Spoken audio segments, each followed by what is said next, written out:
Hello, everyone, and welcome to a very special one-shot of Scion of the Dark House, a Dungeons & Dragons 5th edition Gothic horror podcast. Although we may not need to give that warning necessarily today, since we're playing a little bit of a magical Christmassy one-shot. So we don't need a recap. We can just jump straight in. So it is immediately after the night of Candlemas, a very special Christmas-like holiday that is celebrated in Gothia, Kievka, and Caliburn. It is the night that Saint Nikolas rides out on his great big woolly goat to the children of the world and gives them presents, or at least the ones that celebrate Candlemas. On this night, he rides out from the Aurora Valley, his kingdom that sits directly in the center of the domain of the Frost Prince in the Feywild, an unseelie court member. But there is an Aurora, thus the Aurora Valley, that protects it, giving it a day-night cycle and keeping the cold somewhat at bay, enough that snow sticks to the ground and your breath can still be seen in the air, but not so much that your teeth chatter and you feel it in your bones. It's a very picturesque style of winter. Only about 3 hours earlier did you all gather in Candlemas Square to watch Saint Nikolas ride his goat off into the night sky.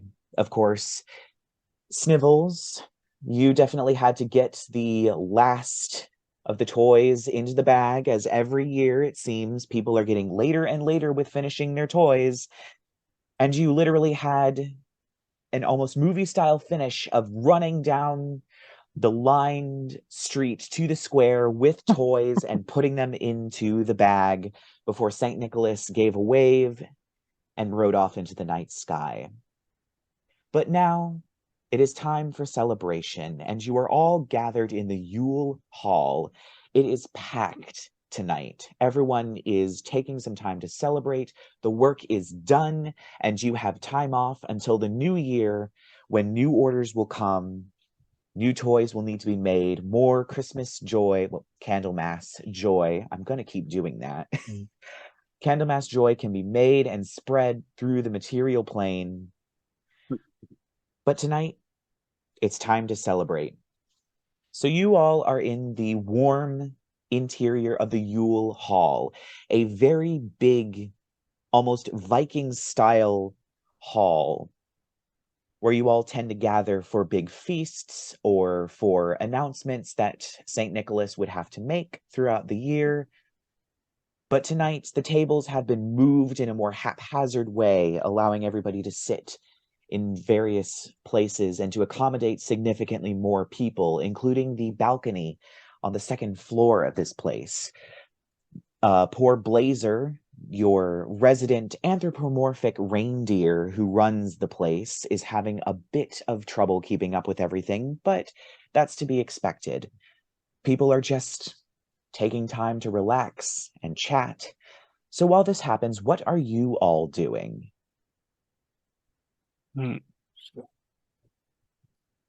Well, Snivels, I think there's probably at least somewhat of a gathering of like the supervisors of the various divisions. And I think I have probably been talking to Ivy, Mm-hmm. the lead toy maker, as Yes. I'm one of her many supervisors, and I'm going to be speaking to her, holding my little shaking jug of my thermos of coffee, as I frantically. Well, you see, I'm telling you, the quality of the workers we are getting these days is just it's bottom of the barrel. I say, none of this would have flown if this was back in my old team of egg painting division. No, no, no, no, no, no. We would have been all packed and ready weeks beforehand. Well, I'm not sure what to say. This seems to be a theme every year. We try and whip them into shape, but I mean, sometimes we get very late orders, and there just seems to be more and more late orders. I don't know what to tell you. Children don't work on reasonable schedules. Well, It's the only well, thing I can if tell if they you. don't, if we have no schedules, then what are we? We're no different from the animals. The animals out there. Well, Uh, we have some days off, so I Days off. Days off. What are you talking of days off? We need to get ready now. Christmas is only, or Candlemass is only 365 days away. well, everyone oh is my God. tired. I'm gonna go chase after Felix, the dreams manager. I'm gonna, I'm gonna be like, if you got the next batch of requests ready, we need to get cracking on them right away. Well, I'm off until the 3rd, so good luck with that. I just stand there all dumbfounded. Yeah. Let's say from wherever he was perched, Iverin like sees Snivels like running around like a crazy person, Yeah. and like just goes up to him all elemental attunement style, little frost hand. Snivels, buddy, Ooh. chill. Oh, you rust people. It was the touching and the freezing and I kind of brush your hand off of me and take a big swig of my warm coffee. Have some eggnog. Relax.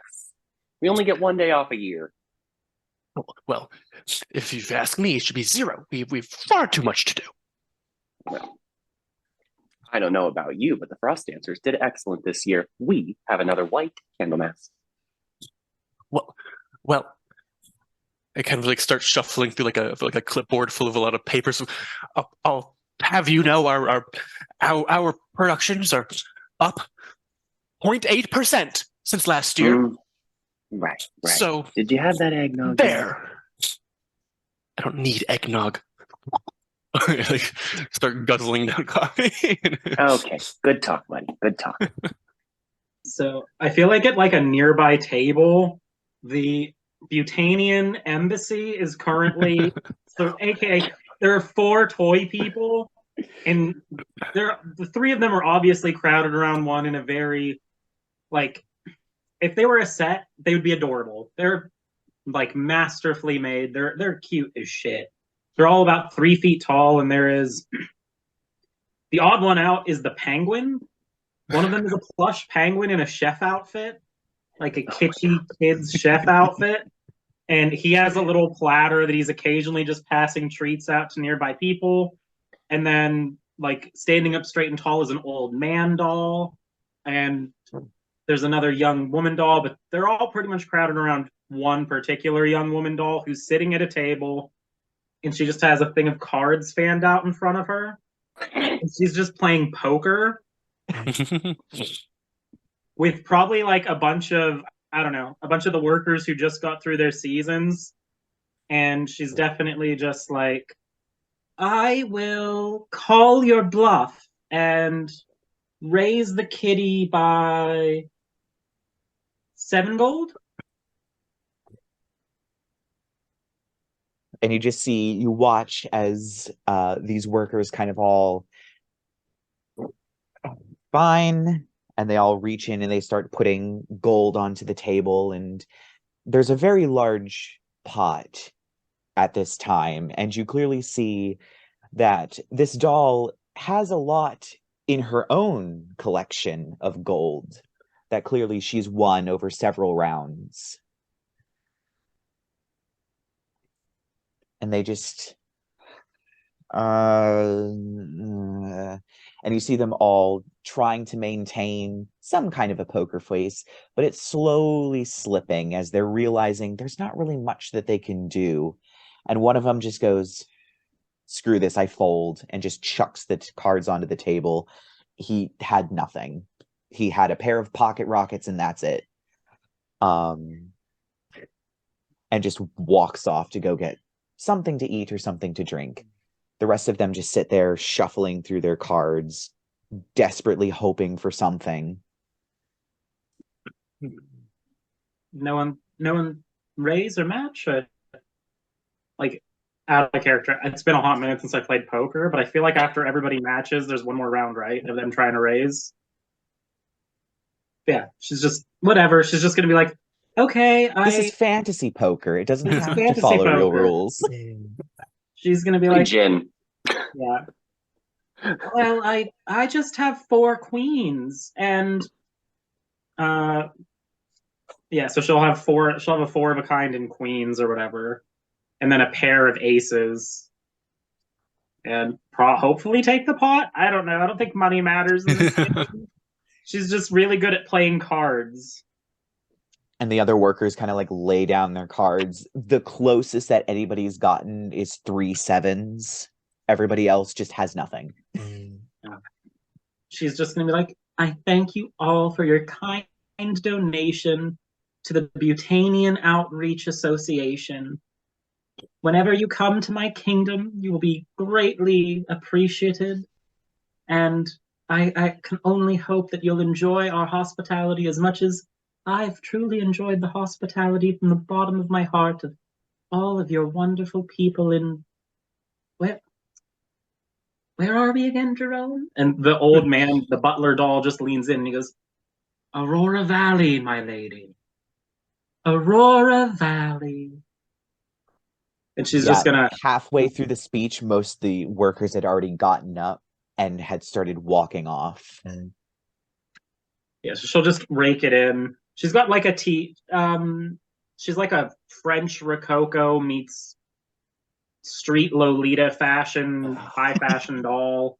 She's got a tiara in front that has too many gems and probably a few dangly bits. Long, wavy, platinum blonde hair. And her dress is just various ruffles of pink and purple and a big bell-shaped bottom underneath the bodice. Like a classic, or well, like an Dolly overly Parton fancy does one. toddlers and tiaras. Maybe a little bit of that, a little bit of like Colton knows. Part of my design inspo was Bayonetta 3's reveal of what Ball's true form looks like, because she is fierce. We love her. Even though I don't play Bayonetta anymore. Good character design on Ball's a Bull. So yes, she's just raking in the money, and she's gonna be like, well, I think that will pay the rent for our room for a few months, won't it? Viv?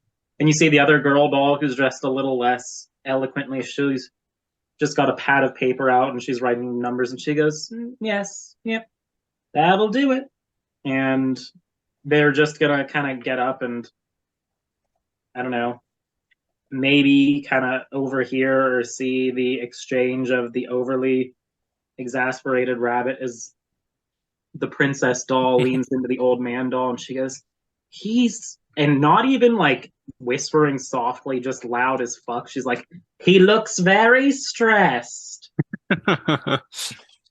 And I think I realize I've neglected to describe Snivels. He's a very short, gray Harrengon rabbit man, and he has a little lederhosen on, and a bright red and green cap, and a little dangly pendant of a painted egg, and has a little tool belt, as he is a supervisor.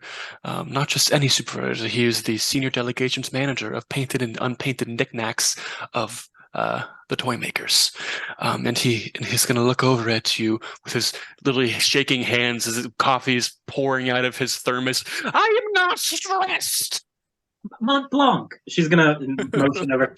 And you just see the little penguin, kind of the penguin plushie. Because how tall is your guy? Oh, geez, how tall is the average Harrengon? I would say they're one of those races that you could be anywhere from like 3 feet to 6 feet. I'm gonna say 3 feet. I'm a little shorty. Oh, then you're as tall as the toy Shorty. people, because we're all 3 feet. So you just see this little penguin man, like little plush penguin man, waddle over with his tray of cookies and bonbons he was feeding to the princess. And he just holds one out for you. You're trying to placate me with your sweets. It's I shan't partake. Isn't Candlemas a time of celebration, though? You seem to have worked so hard. And yet there's still so much to do. Well, that's fair. And you just see her kind of start looking dreamily off as the lady in waiting doll is just like, oh, she's just going to be reminiscing for a moment here. Like there's a dreamy look in her eyes. She's just like, she just starts rambling about She killing isn't going to pirates. start singing, is she? I hate it when they sing. Oh, well. And of course, at this moment, in the back of the hall, a very excitable but very tall Asimar stands up. She has hair that is literally seems to be made of noonday sunlight. Her skin is pure gold. She has white feather wings and she wears this beautiful white gown. She looks like the angels that you put at the top of trees to decorate them in wintertime. And she goes, "All right, everyone, let's have a sing-along." And she begins to sing Oh, saints very protect us. loudly. It is very beautiful. She is the leader of the carolers, so she has an absolutely amazing voice, but also she is singing Candlemass carols. And the very easy to sing ones, very easy to pick up ones so that everybody in the tavern can join along. Make of that what you will. But she's very excitedly conducting the whole thing while standing on a table. And it's just that. So I guess Iverin probably gets excited. Like he likes dancing. Like, you know, the music's going off and he's like, "Ooh, they're playing my songs." And so he steps out to the middle of the floor, like while the song's going on, and you know, just does a little graceful dance, his staff twirling in the air, little bits of snow firing out here and there, frost sparkling in the candlelight, all holiday cheer like. I can't stand all this racket. Gets in the way of all the work. You just see the old man doll kind of just sidles up next to you then, and he goes, "I concur. The people here are sloppy." I've been saying that for years. Wait a minute. As the song, I'm sure, is ending and we're moving to like the second. Yeah. I'm sorry. Sloppy? What part of any of what you just saw, and flicks a little bit more frost into the air, was sloppy? Well, I would probably say pointing, like I'd point behind you at like all the drunk crowd, the drunken ramblings that are a sorry excuse for song would probably be what I would point to. You also see at this point as you kind of motion a little bit more towards the toy makers, I assume. Yeah. And you do see a goblin kind of staring at a spoon that was on the table and then just slowly stick it up his nose and then pull out a nasty booger and just sit there and stare at it for a moment before That you avert is your what I eyes. mean by sloppy. We have never had problems like this when I was working in the spring courts. In our homeland of Beautania, that would not be excused in public. Our fair It shouldn't be excused in private either, if you ask me. Sorry, above game, do your character's name again real quick, Lark. What is Oh, okay. So in character, he'll just be like, "Oh yes, and you're new. Allow me to introduce our fair lady, not our queen. Gods protect her. Princess Josettelia fee Beautania, the 13th, Duchess of Kittenshire, Lady Ghostbane, router of the dread pirates of the Boobly Bath Sea." He motions over, and you just see her like casually trying to get more people to play poker with her with like an innocent face, as she's just shuffling cards and doing card tricks that are way too complicated for a 3-foot tall princess doll. Yeah, most people are they look at you and then they just shake their heads as they walk away. You know what? You definitely see a lot I'll of bite. people. Like, let's say Iverin's had some eggnog. He'll like take his tunic kind of and do a little bow, like one of these. Oh. To her or To her, yeah. Yes, you just did the whole grand introduction, like, oh, my lady. Oh, why, thank you. Oh, and where are my manners? We are the contingency of the Beautanian royal court. As he so eloquently introduced me, I'm Princess Josettelia Fee Beautania. You don't need all of my titles. Sometimes they can be a little long, I'll admit.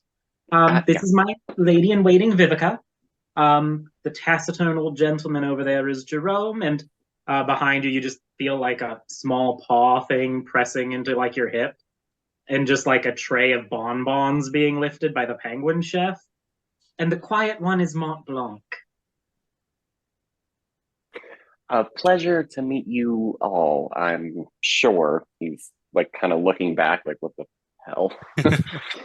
You have seen things like this before. The toy factory does have a tendency of putting out living toys. Somehow they gain life. And they can't be sent to children. So oftentimes they're just kept around. Sometimes they become workers. Sometimes they simply exist within the village. You've seen nutcrackers. You've even seen things like living paddle balls, where there's a ball on a string getting whacked by a paddle that seems to float around, or other sentient toys. But these are definitely the most interesting of the sentient toys.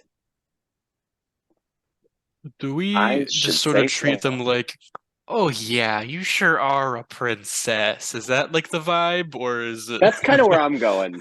A lot of Yeah. people seem to treat them like that because everyone would know Winkle, the dragon in the mountain that works with the dream makers, is the one who dreams along with children and is the one who ultimately tells the dream makers what every child wants. And if a child wants something badly enough, sometimes that toy comes to life. And this was a very strong incident of something along those lines happening, where they don't necessarily gain just a sentience and feel as though they were born that day. Most toys believe that they were born that day and have no memory other than the Aurora Valley. But these toys seem to have the memory of an entirely different kingdom that exists in an entirely different place with an entirely different political environment. And they can talk about it at length as if it existed, although no one's been able to figure out whether it does exist or does not. Fascinating. But they do have a Okay. little embassy that they've set up outside of their little house with the little banners. So they certainly believe it exists, but no one knows if it exists for sure. Okay. Well, since we're doing formal introductions, then I guess Iverin will do like a little, I don't know, a little staff twirl. That's kind of like his nervous gesture. This quarter staff with the bells on. He just kind of twirls it mindlessly. Does like a little spin, the bells in his hair and on his tunic jingling, and like sweeps low for a bow, like. And I am Iverin Hrivenon, one of the finest frost dancers in Candlemass Village.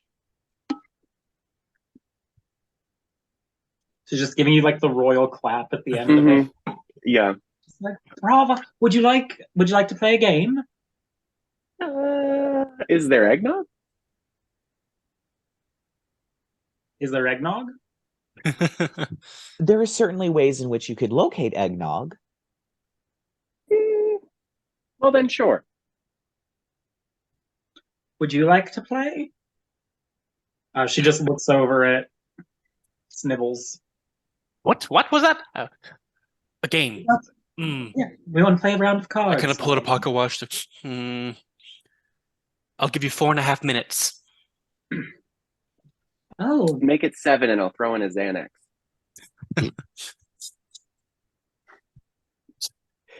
Xanax. I'm not familiar with this magic. there were some left over from one of the mom's Christmas lists this year. She ended up on an audience list like way late. So Oh, I'll deal out. I don't know. We'll play a game of, I don't know, fantasy Pinochle. cards. um, Um, uh, you know what? Let's actually make a name for the game. Why not some stupid name like Roosters and Reindeer? And it's Sure, a roosters very, and reindeer it is. yep. So if everyone could make, I'm trying to think of, I forget what check this is.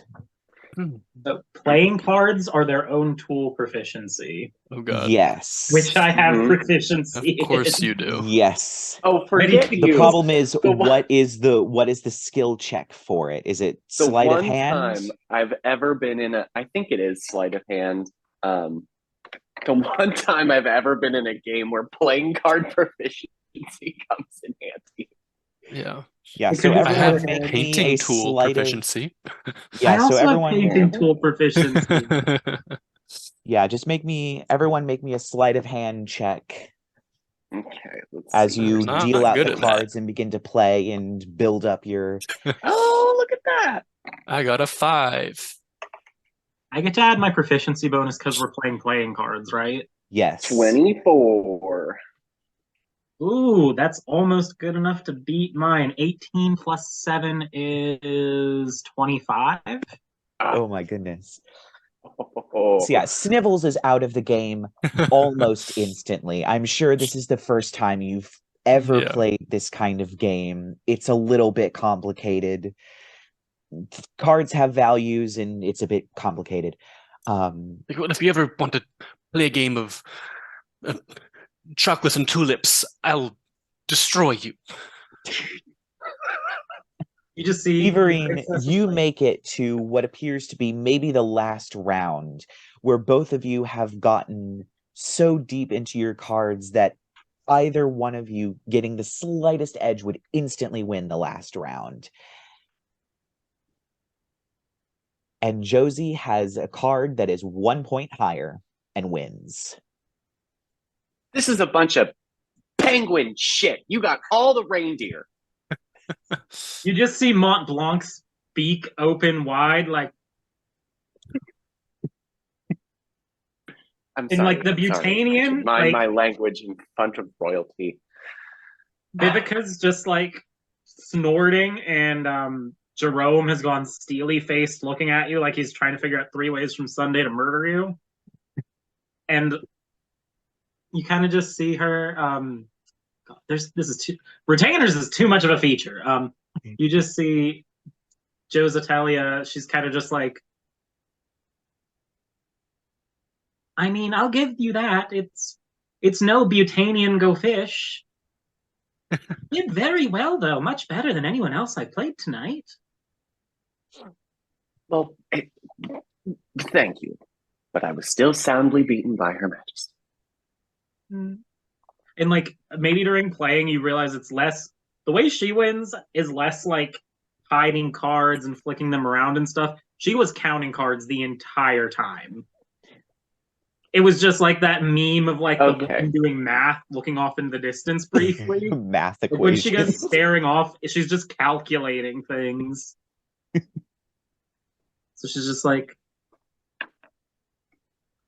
"Oh, well, this was fun. What else is there to do in Candle? It's our first Candlemass since we've set up the embassy. What else is there to do in this town?"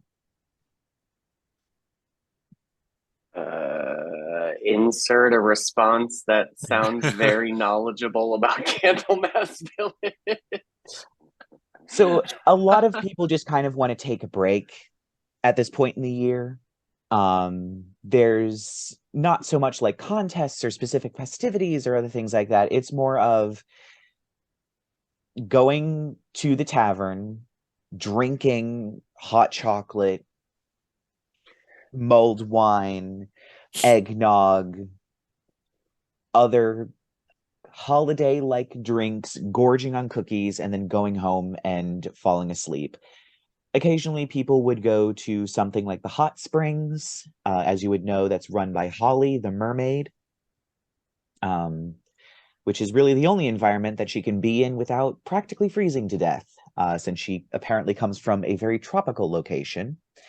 There's also, of course, the eternally frozen lake that the Frost Dancers practice their stuff on, that some people go ice skating on. But other than that, it's generally quiet until the year begins and people have to start churning out cookies, toys, decorations, holiday cheer of any type.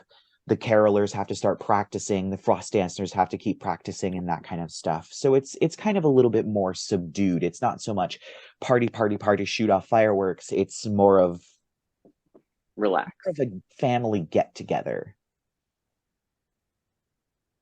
Okay. So then I guess in response to Josie's question, I'll mention Holly's hot spring, that's a popular thing.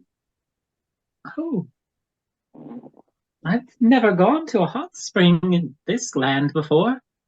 Is it infested with pirates? No, it's more just a spring with hot water. Oh, fantastic. So there's no mortal peril involved?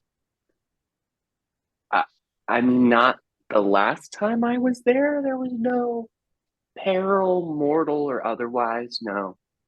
Well, splendid then. Let us go to the hot springs, everyone. Yeah, do me a favor, grab that little anxiety-ridden critter and drop him in there while we're at it. You see me just sort of like I've left the table long ago. I'm just sort of chasing around some of the toy workers with my little ball peen hammer, shaking, like, get back to work! You know what? I'm gonna be awful. I'm gonna use hang on. Oh, it's not in there. Oh, are you using No. Clench of the North Wind? Yep, yes I am. I'm gonna spend 3 key points to use Clench of the North Wind on Snivels. But I have to find it. Oh yeah, I think it's you cast Hold Person Yes, with here we your go. key save DC. Yep, so that's a 14 Okay, what sort of save am I making? wisdom. Not great at those. Yeah, I definitely fail. Okay, sweet. So we'll say Iverin kind of like, realizes Snivels has You like lazy run off after the bums! game. Get back to Like- it! Yep. His skin like gets covered in like this rime of frost. He just goes and like plucks him up by the collar. That was So, fascinating. Yeah, that's a thing that I can do sometimes. He looked like he needed a break. You look like you need a break. And I'll like unfreeze his like face. Work him! How uncouth! This sort of thing would never happen back in the egg painting division.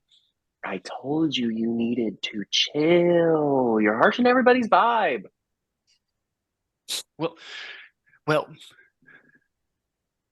perhaps the hot springs might do me some good. My bones ache. Thank you. Can I let you go now? Yes, please. Okay. I'll dissolve that. Yeah.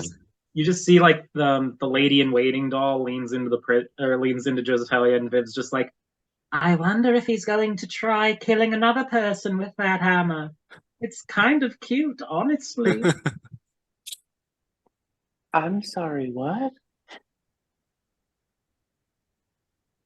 What? I feel as though I vaguely overheard talk of You know what? I don't have time for this. Hot springs. So you all head out. There are definitely people that are milling around outside, particularly Frost Dancers. are milling about outside, since some of them don't generally like warm things. Some of them are very, very much in favor of being cold all the time. You make your way Actively down. snowing. Yes, it is actually actively snowing, very, very lightly. You just see Viv, the lady in waiting doll, pulls out a giant parasol and opens it above her and the princess, while the other two flank them on either side. The lady must keep her hair, those silver platinum blonde ringlets. They're not going to do well in that snow. You get She a knows it's polyester, right? We just let them think it. It makes their sad, sorry existences a little bit easier. Oh, wow. Okay. That was Oof. dark. So you make it a little bit of the way down the street before hopping along at a very quick pace is another Harrengon. Like the rest of the Harrengon here, save for Snivels, they are white, occasionally with a black spot on them, but they are snow white. And their fur is definitely not as textured as Snivels is. You would recognize that this is Clove, the male rabbit, as he hops up. Just real quick, have you seen Flitwick? Any of you? Flitwick, no, what's We've happened? been partying. He's been missing for over an hour. Oh, I'm sure he's fine. Just had a bit too much eggnog. I don't know. Have When the were they- lamps begun to go out yet? No, but he's usually on it. He's not like this. I don't know. I'm gonna go try and find him. And Clove just hops off very quickly. Okay. He was particularly polished. Why don't you look like that? The princess just looks over at Snivels. She goes, his fur was so pretty.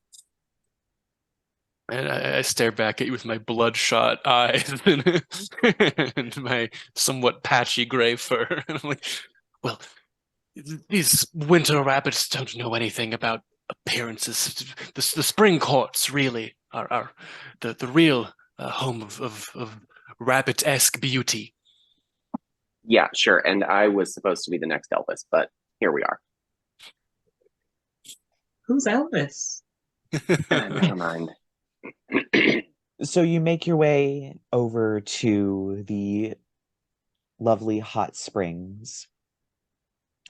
There is a beautiful wooden gate that stands open with a lantern that hangs from the sign that in beautiful script reads Hot Springs over the top.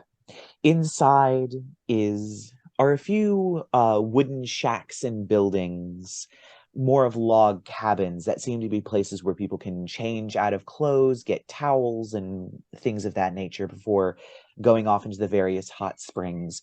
It is definitely very warm here. The water is very blue, and there's beautiful stonework everywhere, as well as various different evergreen plants that are surviving surprisingly well, as well as flowers like snowbells. And as you come in, in one of the pools pops up a very familiar mermaid. This would be Holly. She has beautiful red hair that she has kind of tied up. Her tail has beautiful red and blue and a little bit of yellow coloring, almost like some kind of tropical parrot. And she swims up. Oh, hello. I thought everyone was going to be at the tavern tonight. What can I do for you? Oh, no. After today's snow, I need to warm these cold bones.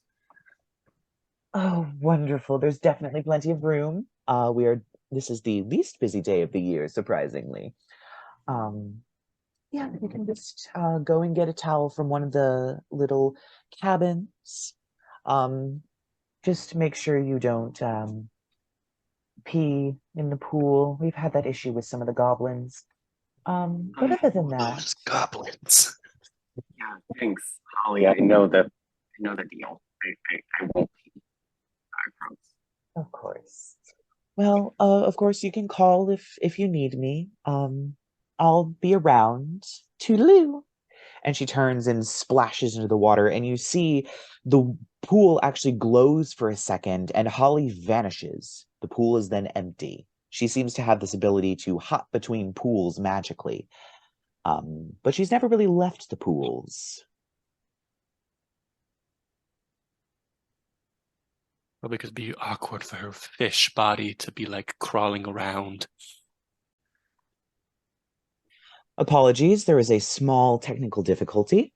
So getting back into the story, you all were at the hot springs, and you had just gotten the talk from Holly before she vanished into the water. What would you all like to do?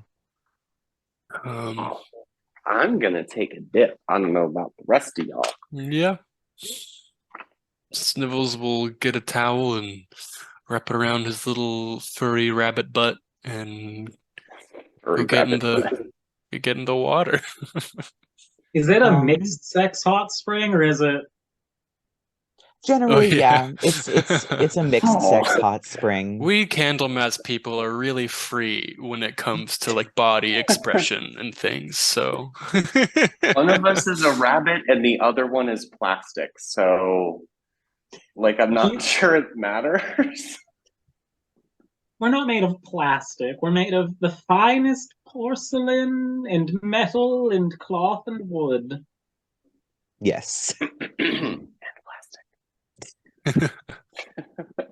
So yeah, you get into the pools, and I'm going to say you get a very lovely short rest. Ooh, we needed mostly that to recover the key points. Oh yeah, I And- forgot. Yeah, because I definitely blew half. Yes. Her getting into the pool is just, she has a giant, like, Amy Winehouse beehive of a towel with all of her hair up in it. Still has the tiara on. And then she's just, like, modestly She covering puts everything it else on up the with towel. I like took it off purposefully and then put it back on over the towel. That's amazing. Like, everyone, like, the lady in waiting doll, and then the penguin doll doesn't even bother going in the back to change. He just, like, flops out of, and he's just a penguin doll. Yeah. And he just hops immediately, and he's swimming like a real penguin. Wait, isn't his stuffing gonna get all soaked? It's a magic penguin doll. Fantasy magic. Yeah, so you all have a lovely short rest, and you get out of the pool. You put your towel away, you put your clothes back on, and you go back out into the street. It's not very late in the evening. Saint Nicholas leaves rather early to make sure that he can get every stop that he needs to. So it's probably getting close to midnight, maybe 11:30, 11:45. The stars are out, the moon is up, and as you walk down the bit of a trail, with beds of snowbells and things like that, as you walk towards the very first street, you notice it's definitely getting colder. Colder than it usually gets, even in the coldest time of year. You are starting to shiver. Maybe not Iverin, but the other two of you are starting to shiver a little bit as the cold begins to bite in. And then suddenly there's a gust of wind. It blows snow out of the trees.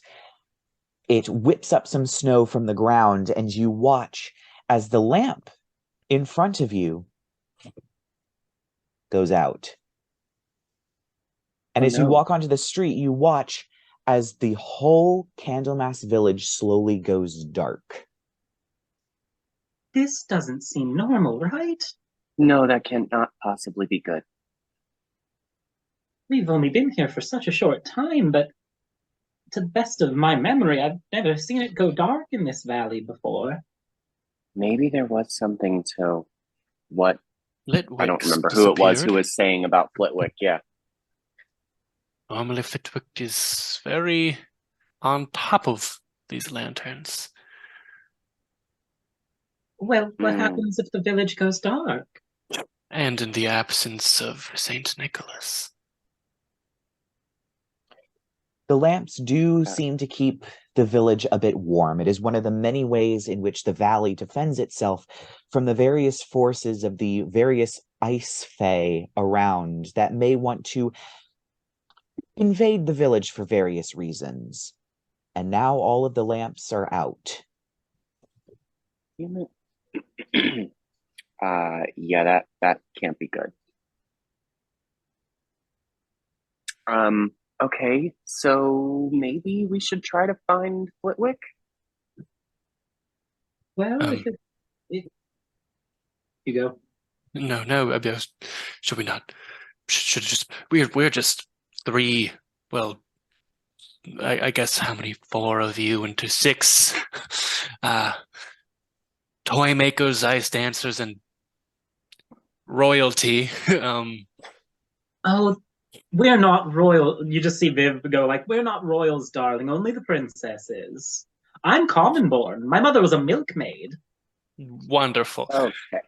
Even worse. So, what are we going to do about? Shouldn't we go like tell somebody? Well, yeah. But everybody's at the tavern half drunk. That's a place I to warned start. them about that eggnog. Okay, so maybe we need to relax just slightly Alcoholic less. beverages have no place at work functions. Okay.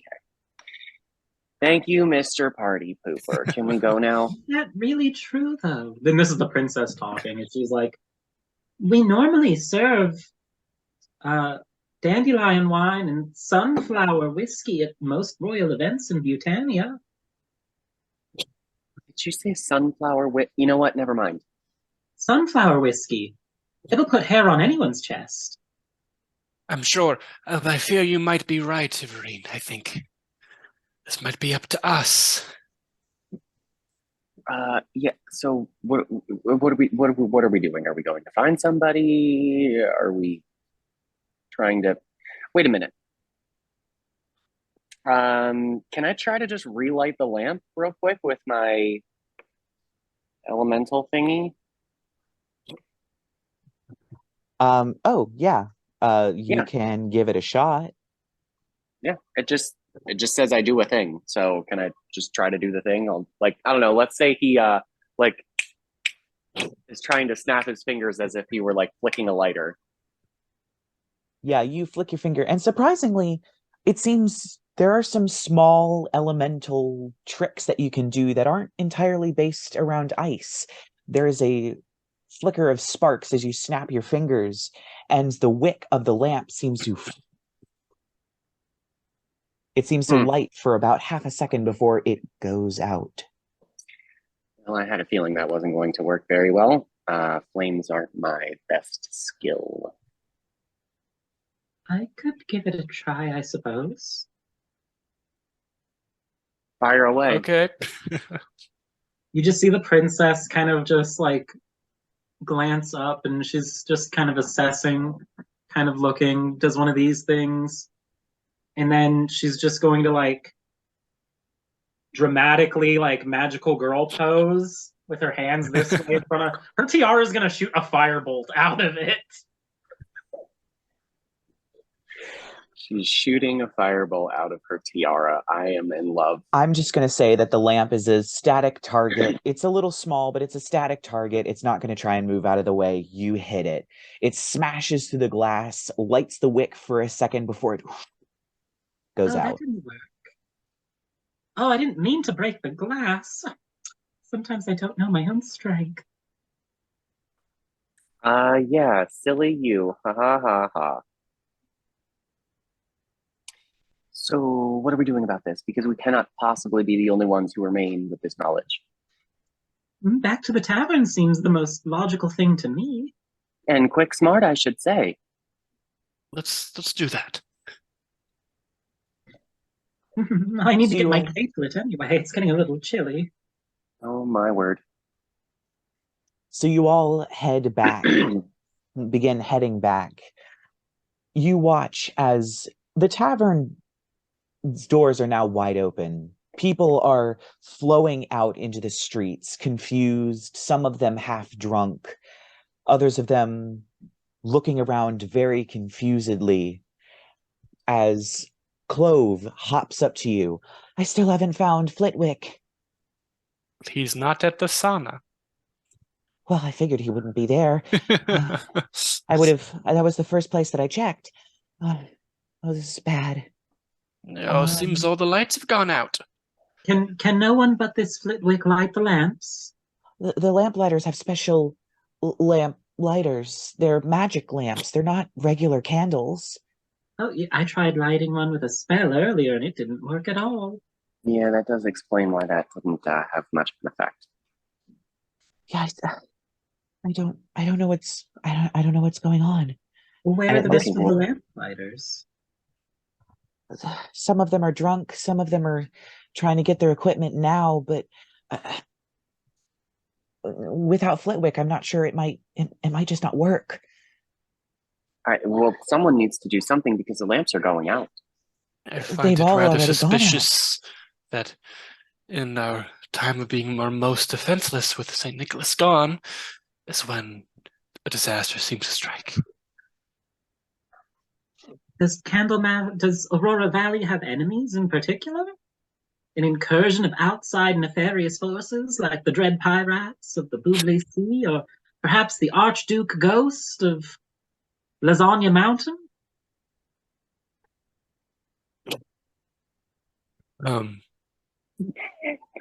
Well, there's definitely the Frost Prince, the Snow Queen, Gryla the Snow Witch, various different forces. You are smack dab in the middle of the kingdom of the Frost Prince, who is bordered on either side by similarly powerful archfey with ice powers who don't really like you. They don't really like the Candlemass Village. It's cheery and kind of goes against their whole aesthetic as well as their whole ideology on life. So it's a vibe killer for the rest of them. Basically, Pretty yes. much. And is that what he tells us as a group? Or I guess tells the naive doll people who don't know the goings on of the village? Yes, sure. Clove will spill the beans on that. It could be any one of them. Oh, then we simply must find this. Did you say Flintlick or Flitwalk or what was his name? Flitwick. Flitwick. Oh, we must find him. At this point, you hear from behind you, from the place that you just came, the howl of wolves. And just ever so faintly, that doesn't travel as far, a feminine scream. Great. Christmas night, Candlemas night, my bad. And this The is princess what is we just, have to deal with. she's just going to turn. She's going to be like, Jerome, Vivica, Mont Blanc, stay here. I need you to help the rest of the villagers shore up their defenses. Do you understand me? And it's like, normally they're like a bit of a bumbling comedy group of like talking about being from this other country, Beautania, and sometimes doing what she says, sometimes not doing what she says. But like, there's like that royal tone for a minute there, and they all kind of just nod. And she's just going to look at the bunny man and the tall, frost, icy elf man, and she's just going to be like, well, can I count on the two of you stalwart knights to help chaperone me for the evening as we solve this dilemma? I make no promises as to your safety. Oh, darling, I can help defend myself. Fair enough. Well, I'll walk with you if that's what you mean. Back in my younger days, I was a member of an elite task force of egg hiding agents. This will be like the good old days. Elite? And how old are you anyway? None of your business. Fair enough. And I was the belle of the ball, also the belle of the brawl for my debut cotillion to Beautanian society. You just see her like reach into the back of her dress and pull out a folding fan and snap it open, and it's a katana style bladed folding fan. Oh my god. And she's just like, shall we? Oh. Okay, princess, don't play around. So, yes, I suppose we shall. Where's the last place anyone saw Flitwick?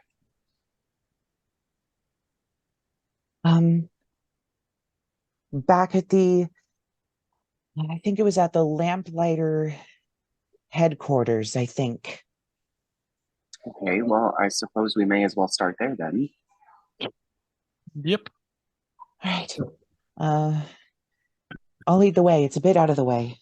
And Clove hops through the crowd of people that have begun kind of milling around. At this point, you start hearing the howls of wolves off in the distance. The princess is just gonna, like, as she starts following the hops and stuff, she's gonna put like two of her little porcelain fingers in her porcelain mouth and whistle. Because I forgot to do it at the beginning, but let's say she ritual cast Find Familiar earlier, and you just see like the world's most ridiculous looking snow owl fly out of the tree line because it's got bells. Or no, it doesn't have bells on it, but it looks like a stuffed snow owl. Like, it also looks like a toy, and it's almost as big as her because she's small. And it kind of just flies and thumps into the snow in front of everybody awkwardly before getting up. And she goes, "Come now, sugar. We simply must find Flitwonk." Flitwonk. Yep. That's who we're looking for. So yeah, Clove hops down the lane until you find this kind of tucked around a corner place where there's a window with tons of different styles of lamp hanging in it, all of them out. Almost think like the chandelier section of Home Depot or Lowe's, just kind of that in the window, but all of them are off. And the door is shut. Who wants to go first? I'll knock on the door, I guess. Flitwick, are you in there? When you knock on the door. Oh. Well, that's not a good sign. No, that does not bode well. Oh. Sugar. Can I send my stuffed snow owl in there to take a look around? Yes. And I can see through my familiar as an action, yes. Yeah, so I'm gonna do that. She's just gonna be like, "Just a moment, everyone," and she's just gonna just pick up the stuffed snow owl and throw it in the room. It kind of slides across the floor for a second before flapping and getting up and beginning to fly.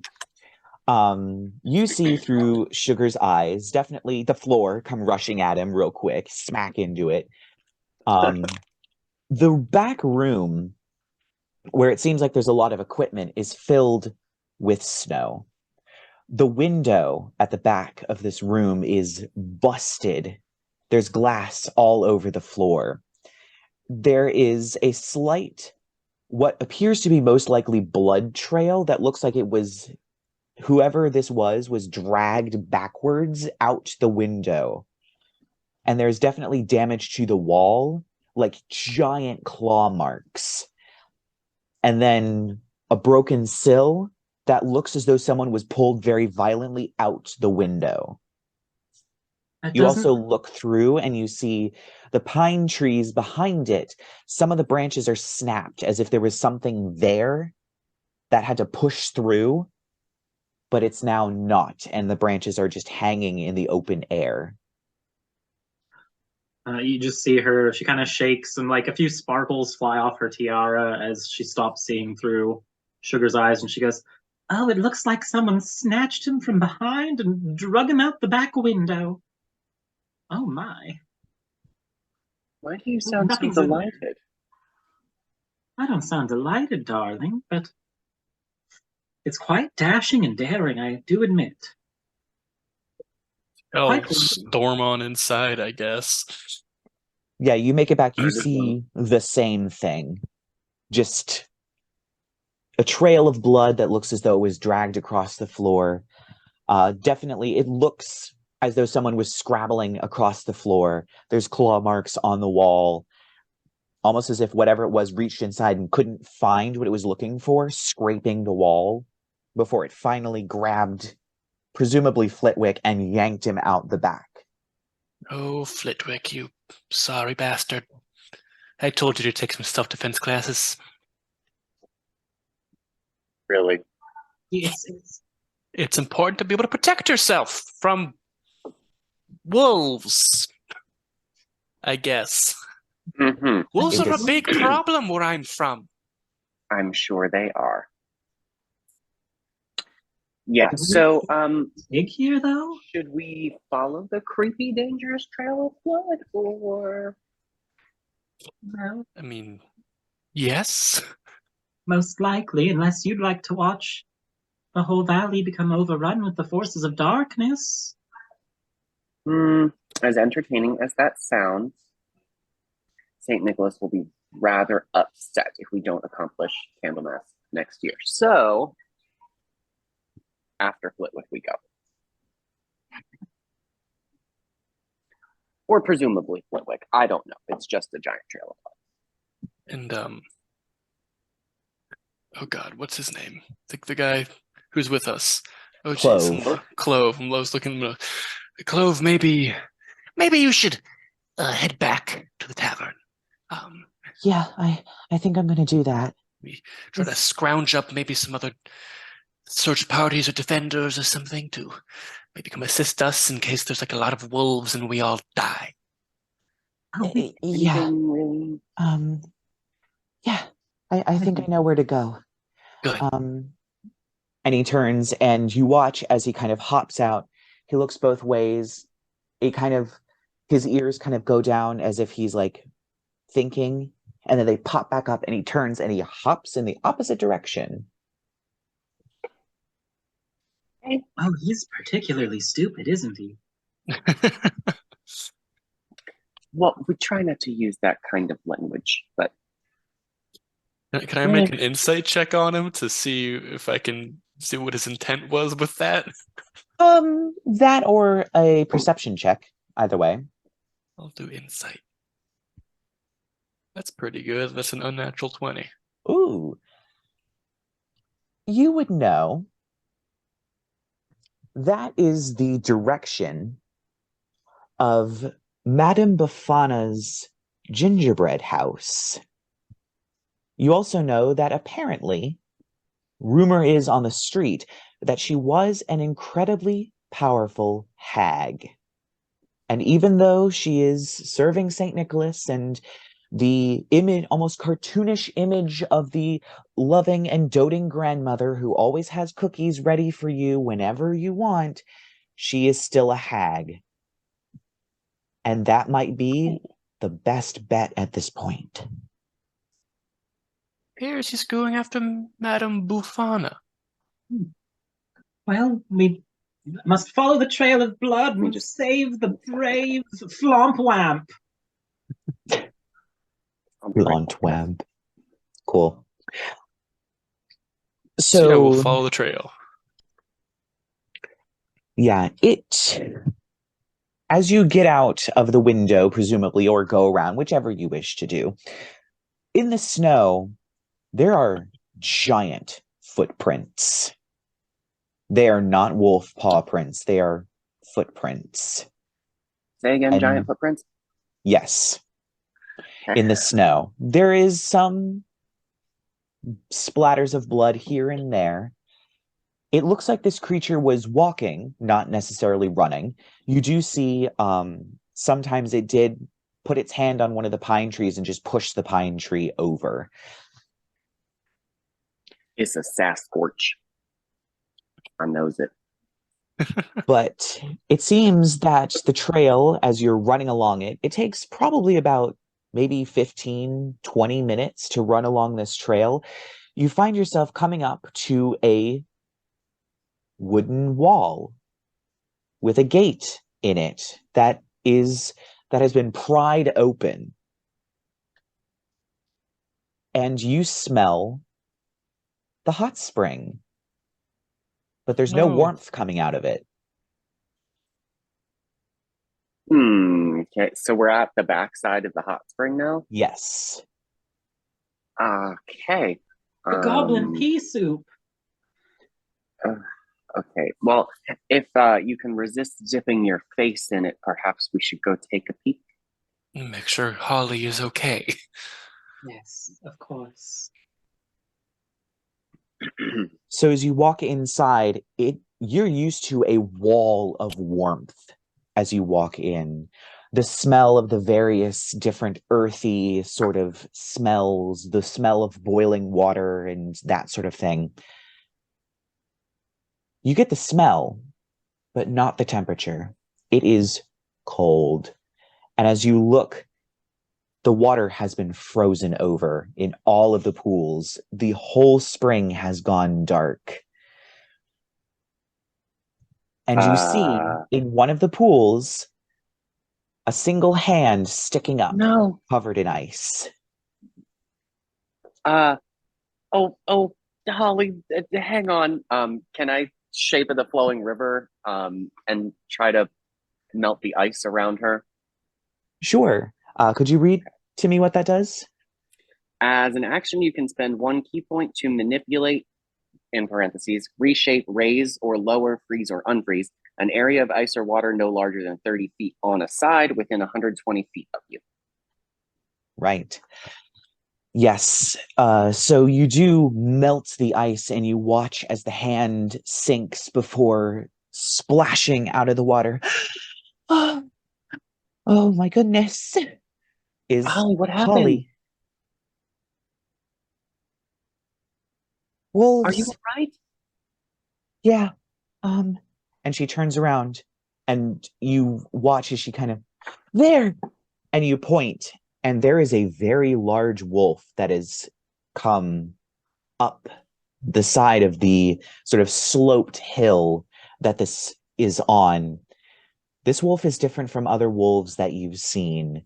It's very big. Its eyes also are a very cold blue and wreathed in cold blue flames. Its mouth, as it opens, the same blue light comes out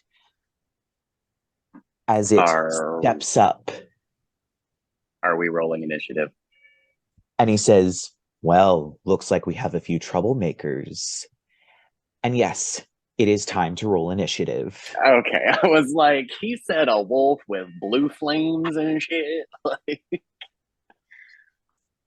Okay, where's my thing? I'm trying to do this on my phone. I'm not used to using that one. 17. Ooh.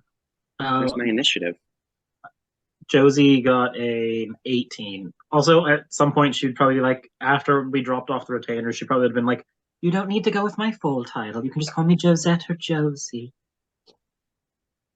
Because saying her full name takes way too long. Yeah, it's ridiculous. Yeah. So, Iverin, what did you get? 13. 13. All right. So it looks like Josie, you are up first. At the moment, the only thing you see in front of you is that wolf. It is very large. How many feet away from us is it? I would say at the moment it's probably about 60 feet. Ooh, 60 feet. That's too far for me to run up to it. Sadly, yes. Sadness. Let me see what I can do here. Okay.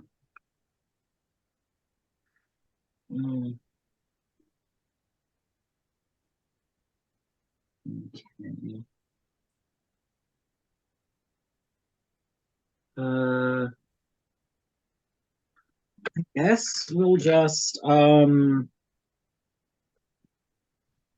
my sheet? Here's my sheet. Do I have anything I can do this? I mean, I have a cantrip I can do with this range, I suppose. Or how long does this spell last? Just hit shit with an ice stick.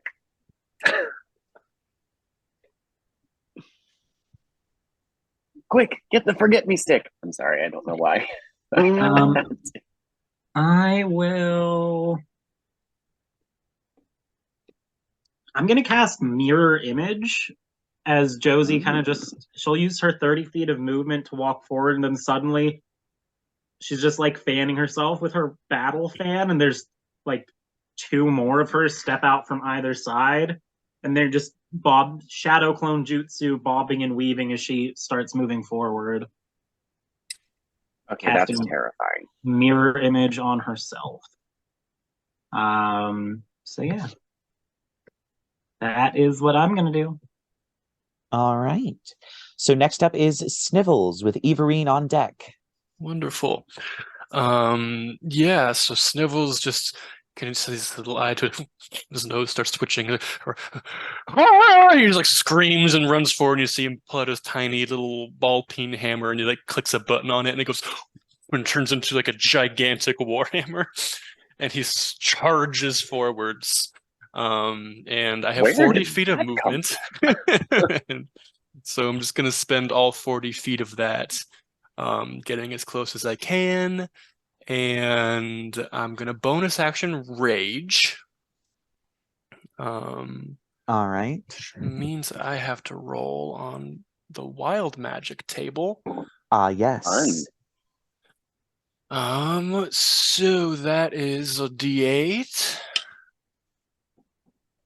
I got a 3, which is an intangible spirit, which looks like a flump or a pixie, appears within 5 feet of one of creature of your choice that you can see within 30 feet of you. At the end of the current turn, the spirit explodes, and each creature within 5 feet of it must succeed on a dex save or take 1d6 force damage until your rage ends. You can use this effect again. Summoning another spirit is a bonus action. So, a little. I don't know what a flump is. Little jellyfish. It's an aberration. Yeah, it's like an aberration. Cool. Think a flying saucer with tentacles, but it's made of jelly and it has eye stalks. Wonderful.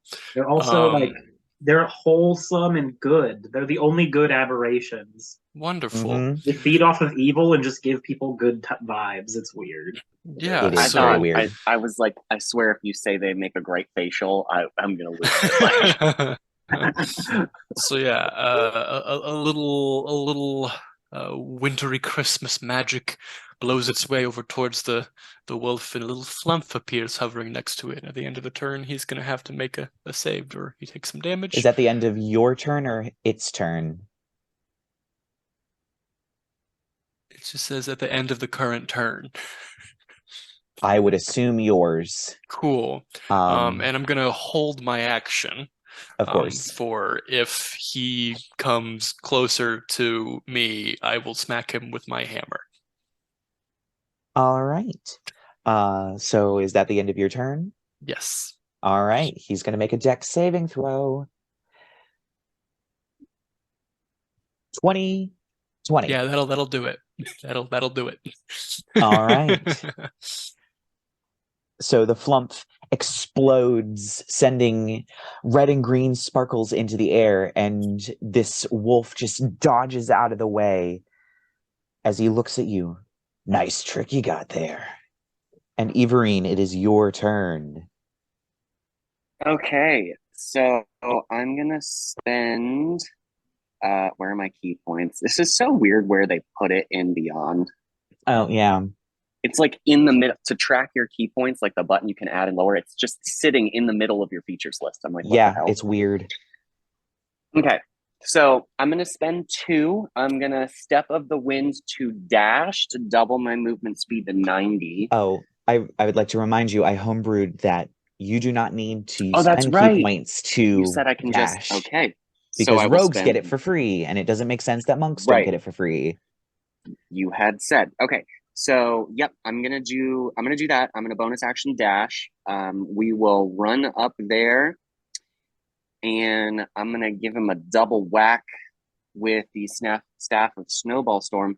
But I am spending a key point for Stunning Strike is what we're going for. So 2 attacks with the whatchamacallit, and then I need a con save.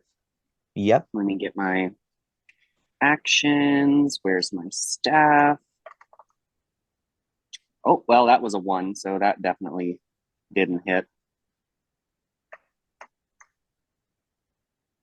19 to hit for the second one? Yes, that hits. Okay. So you swing Perfect. over his head as he ducks down, but you use that opportunity to bring it back over your head and smack directly downward, and he does not have time to dodge. So I will roll Beautiful. a con save. Yep, and that is 6 damage from the staff. So that's a 19 for his save. Yep, and give me one click. Let me go back to, it's so weird doing this on mobile. You said 19 for his save? Yes. Oh, that definitely saves, yeah. But I also have the Crusher feat. So I'm going to go ahead and move it 5 feet away from me. And then I'm going to pop back the remaining 30 feet of my movement, putting 35 feet of space between us. All right. So as you whack him on the head, you watch as he tries to scrabble and you push him forward and he slips on the ice a little bit as he slides backwards and you just turn and back up. Well done, Iverin. Remarkably graceful. At this Twirls point, staff. ooh, a lot of things are going to happen. So you watch as from down below, as the fighting begins, 3 more wolves all run up. They don't have enough movement to make it up, but they do make it close. There are 2 regular-sized wolves and 1 slightly larger wolf, although it is not as big as the wolf with the blue flames coming out of its mouth. But smashing through the wall, using all of its movement to do so, is a gigantic, furry, woolly creature with 2 horns coming out of its head, claws on its hands, holding a small gnome that he looks at before throwing him back over his shoulder, and you just hear as he flies backwards into the woods. And this creature, which, Iverin, you would recognize this creature. It's a Yeti. Fantastic. It is going to It can't.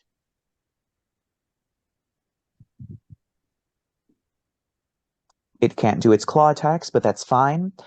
It is actually, you're probably closer, Snivels. It locks eyes with you, and you watch as its eyes glow blue for a second. If you would like to make a nature check before you make a Constitution saving throw, you may. Sure. That's an 11. On Nature. You remember there's something about Yetis people warned you about, was it not looking them in the eye? You don't know. Something about Awesome. not looking them in the eye. Cool. So now the Constitution saving throw. Okay, well, I'm not bad at Constitution, so let's see how this goes. It's a 21. As it locks eyes with you, you feel your blood run very cold, almost as if you are going to freeze, but you snap your eyes away just in time, and you manage to resist it. But you now know you probably shouldn't look the Yeti in the eyes. Yeah, I'm just gonna scream, "Don't look at this asshole in the eyes! You'll freeze!" Noted. Thanks. We all know what Yetis are, but whatever. Okay, well, no need to be rude about it. So at this point, it is now the Winter Wolves' turn. And seeing as how it is not very close, it's going to turn and it howls. And as it does, the light shines out of its mouth and a blizzard of snow comes out. And I need everybody to make a dexterity saving throw, please. I have Oh, advantage good. on I'm good at that. those. Barbarians are fun. Yes. Ah, sitting on the edge right here, and then topples over. I got a 9. I only So got you a failed? 7. I got a Failed. 16. And you succeeded. Hell yeah. Balls. So Wait, let me see. Does mirror? I don't think mirror image helps with AoEs. that's 23 points of cold damage to those who failed.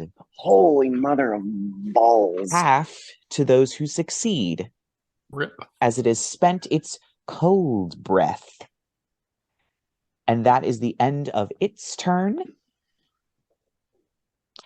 And we are Excellent. back Well, up to the top with Josie.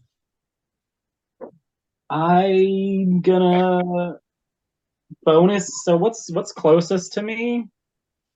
The Winter Wolf is probably the closest to you. Okay. Okay. Yeah, that's fucking disgusting.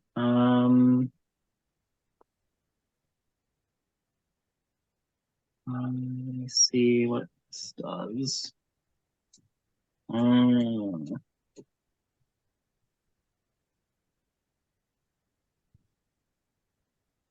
Okay, I'm just gonna bonus action go into Blade Song, which will increase my movement speed by 10 feet. And then me and my shadow clones are just yeeting up to this Winter Wolf, and we're gonna attack. All right, give me an attack roll. Arrogantly. First attack. That's gonna be a 13 plus what is it? Efficiency and dexterity. So 7, dirty 20. That'll hit. Okay, and it'll do 4, that's 8 slashing damage. Magical if it matters. And then as part of being a Bladesinger, I can cast a cantrip as my second attack as my extra attack. Mm-hmm. So I'm going to cast Green Flame Blade. I will say you can hit one of the wolves. The two smallest wolves are standing directly behind it. Okay. So you can hit one of them. Okay, cool. So we will Green Flame Blade on the second one, and I'll pull that up and see. So it's pretty much just another melee attack with a spell attached to it. Yes. And it's obviously coming off of my folding fan. Mm-hmm. Yeah. So let me see here. 13 to hit? That exactly hits. Okay.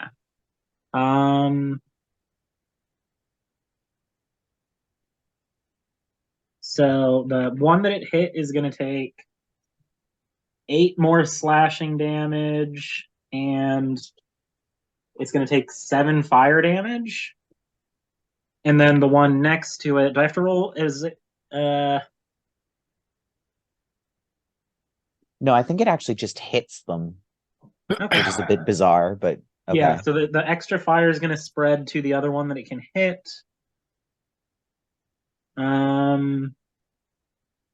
Yeah, to a different creature of my choice within 5 feet of it. And the other one is going to take 8 plus my spell casting, so that's 12 fire damage to the second one. Ooh. Well then. So as you slash the Winter Wolf with your fan and the flames leap into the air, it slams down on one of the wolves behind it, knocking the wolf to the ground with a mournful yelp. It is dead. Its cold body, smoking, slides across the ice before coming to a stop. You have killed one of the smaller wolves. There's now only one dire wolf and one regular wolf, as well as the Winter Wolf and the Yeti left. So next up is Snivels. He's just shouting, "For Beautania!" And slashing with a fan that lights itself on fire sporadically. It's fine. Wonderful. So I last turn used 40 feet of movement to get closer to the Winter Wolf. So he's probably the closest to me now, Yes. I would guess. Yes. So yeah, I'm just gonna use 20 feet of movement to smack him with my hammer. All right, give me an attack roll.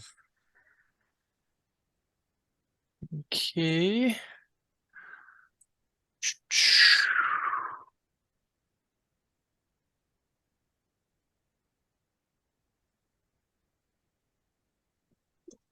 Cool. That is so I add strength and proficiency to that. That is a 16 to hit.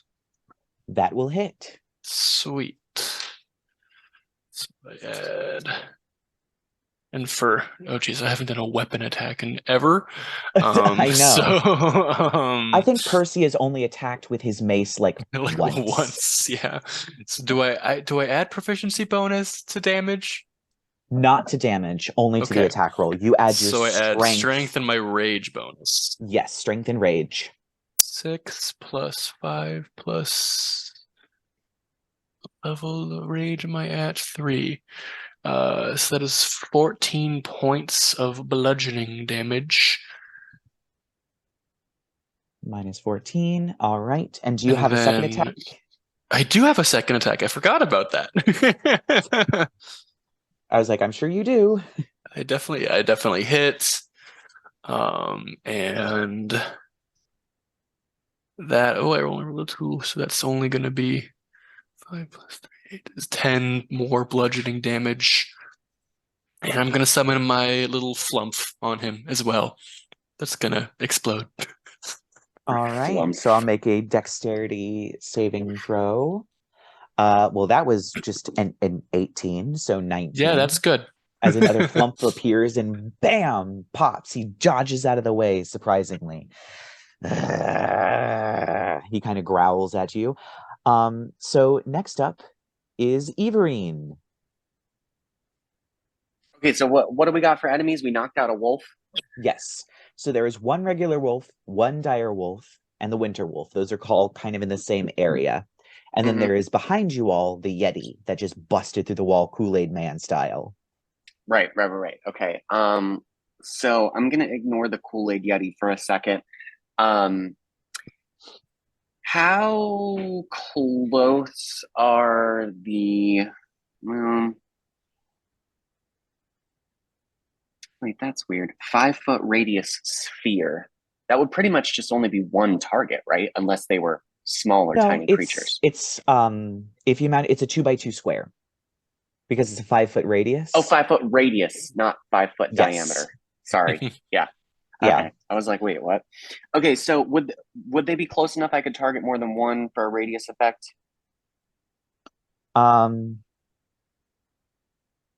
You know what? I would say that you could choose to either hit the winter wolf and the regular wolf, or the regular wolf and the dire wolf, but you could not hit all three. I'm sorry, do that one more time. The sets you cut out for a second. Oh, sorry. So you have the winter wolf, and then back behind the winter wolf were the two wolves. Josie knocked out one of them. And then behind the wolf that survived is the dire wolf. So you can hit either the dire wolf and the wolf, or the wolf and the winter wolf. But not all three. You know what, actually, let's just go for that winter wolf then. I'm gonna save that snowball storm for later. Winter wolf pissed me off because he hurt me. So how far away from him would I be? You backed up 20 feet, so you'd be able to run forward 20 feet. Okay, cool. So I don't need to dash for that. Nope. So I am going to just on your last turn, you forgot that unless did you use your bonus action on your last turn? Because you could have unarmed. Oh, okay. Yes, I was going to say did. You could have unarmed striked. No, my bonus action was the dash. Right. Yes, that's what it was. Yeah.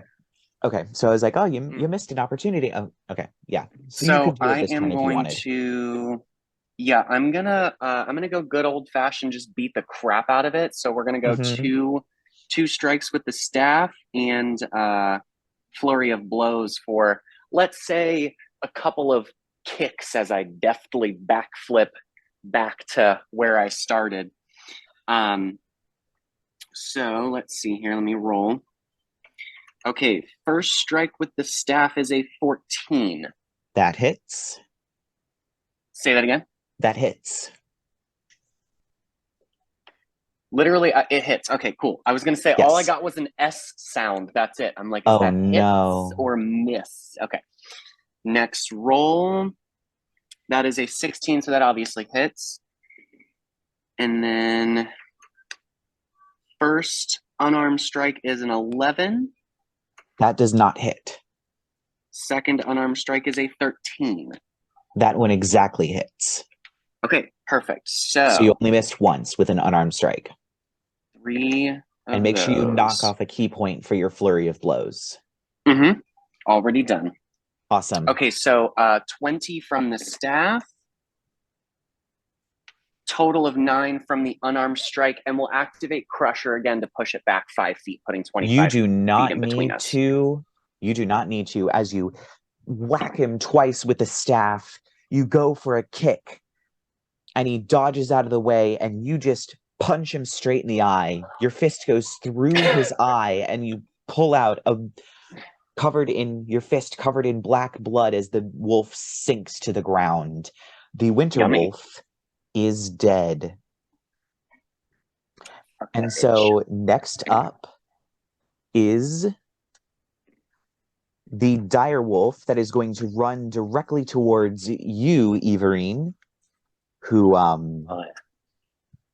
definitely just killed its master. And it is going to bite you. And it rolled a Yummy. natural 1. As it comes up, it slips on the ice a little bit, and you just you just boop it on the nose with the staff as it doesn't quite reach you. I'm too graceful to be struck by such a creature. The regular wolf is going to go for you, Josie. Ooh.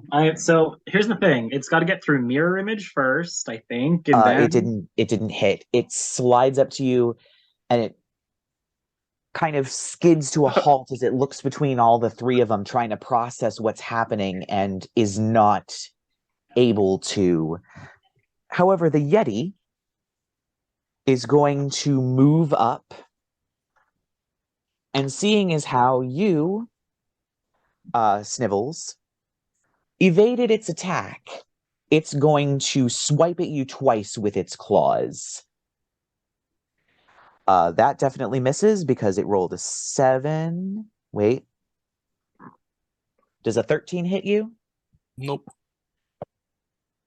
And that definitely doesn't hit because that's a natural 1. So it swings, but you are a very fast rabbit, and you dodge out of the way of both of these swings. And it's going to... it can use its chilling gaze, and it's going to use it on Josie.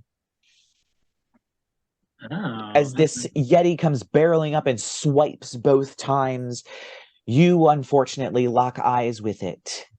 And its eyes glow a little more blue when you begin to feel your strings and wood and metal begin to grow very cold. I need you to make a Constitution saving throw. That is 16 plus 2 is an 18. And I can also add another thing if I need to for being an autognome. You are perfectly fine. You snap your eyes away as the cold recedes from you. And we are, at this point, back up to the top with Josie. For Beautania! And I'm Of going to course. cast Spirit Shroud on myself, choosing Oh. Radiant. Interesting. So the 3 dancing princesses are now being swarmed by small, ghostly, happy-looking toy people. All the little citizens of Beautania are with me. So that's my bonus action. And that's a 3rd level spell. Yay! Okay, what the fuck does Spirit Shroud do? Would that mean your mirror image goes down? Mirror Image doesn't require concentration. Wondered if it did. Nope, it's a non-concentration spell, which is why it's good for Gish. So until the spell ends, any attack I deals an extra D8 damage when I hit a creature within 10 feet of me. So I'm choosing Radiant instead of Necrotic or Cold. Any creature that takes this damage can't regain hit points until the start of my next turn. In addition, any creature of your choice that you can see that starts its turn within 10 feet of you has its speed reduced by 10 feet until the start of my next turn. So, yeah. So if they're all up on us, we'll obviously pick the Yeti or whatever. But yeah, I'm just going to attack the Yeti. We're going to attack the Yeti. All We're right. going to do our thing and just like... It's kind of funny. It's an elegant ice dancer, a dancing magic princess, and an angry bunny with a hammer. Yep. Dancing princess, or princesses with her shadow clones. We're just going to start dancing around the Yeti and slashing at him with a folding fan that sets itself on fire. Because why not? It's what you do. First hit is a 19 before modifiers. Yep, that hits. So the first hit... Do you need me to separate the radiant from the slashing damage at all, or no? Nope. Okay, so 8 plus another 4 is 12 damage on the first hit. Second attack, we're going to do the green flame blade trick. Ooh. But we are going to use our Autognome thing because I rolled a 6, which I don't think... plus proficiency plus 6 plus 7. That's only going to be a 13. I don't think that'll hit. That would hit, actually. Oh, then we won't use our Autognome trick. So this is going to take an extra D8 of fire damage too. Ooh. Oh, that sucks. Yummy. Yeah, I rolled 1s on both the D8s. Not great. Ooh. So that's only 10 points of damage, but some of it's fire and some of it's radiant. All right.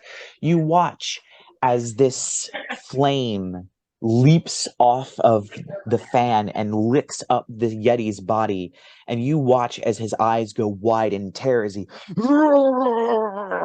begins swiping at himself. There might be... Can't stand the heat. Don't get on the dance floor. Yes. Wow. So that may come into play later. So if that's all, next up will be Snivels. Snivels. I'm gonna just run up to that Yeti and whack him. All right, give me an attack roll. That's gonna be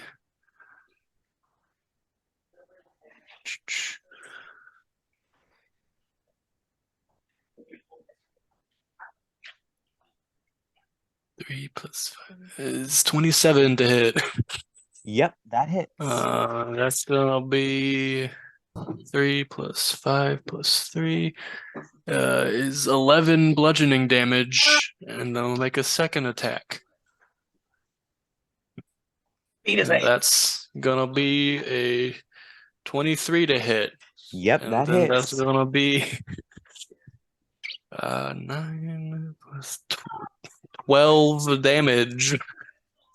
As I do a bunch of like I think I like just like bunny hop all over him, like I jump on his body and like bam bam, and then I jump back down, and then I'm gonna summon my flump again. All right. So I will make a dexterity saving throw. Surprisingly, he has a positive dex modifier and rolled an 18. Yeah, he's good. As he's flailing all over the place, afraid of the fire that just licked up his body and confused by this bunny rabbit that just hopped up and smacked him several times with a hammer. He seems to dodge the flump as it appears and explodes. And now we're with Iverin. I have never seen a collection of such adorable creatures become so terrifying so quickly. So where exactly is the Yeti standing in relation to what's in the building? out of curiosity? So thinking what it about a would thing. probably be is if you're in the center, there is still a dire wolf and a wolf in front of you. And then behind you, like in front of you and a little bit to the right. To your right is Snivels and Josie. And in Mhm. front of them is the Yeti. So at most, you would probably need to move 15 feet to get to the Yeti. Okay, and you said we still have the dire wolf and the wolf back the other way? Yes. Yes. In front of you and slightly to your right. All right, let's whip their asses. I will go for the dire wolf. Mm-hmm. And we're just gonna do a fun little repeat of last turn.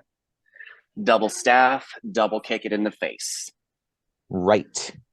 Go ahead. Let me go to my actions. Here we go. Poop shit. Okay, that one's a 12 to hit. I don't think that hits. Nope, that does not hit. Well, an 8 definitely doesn't then either. Jesus. This wolf is very dodgy. Apparently. As it just... Okay. Let's see if I got him with my feet. Well, I hope a 25 hits. Yes, a 25 hits. Okay, excellent. And then I also have a 20. That hits as well. Okay, so the unarmed, both of them hit. Mm-hmm. So that is a total of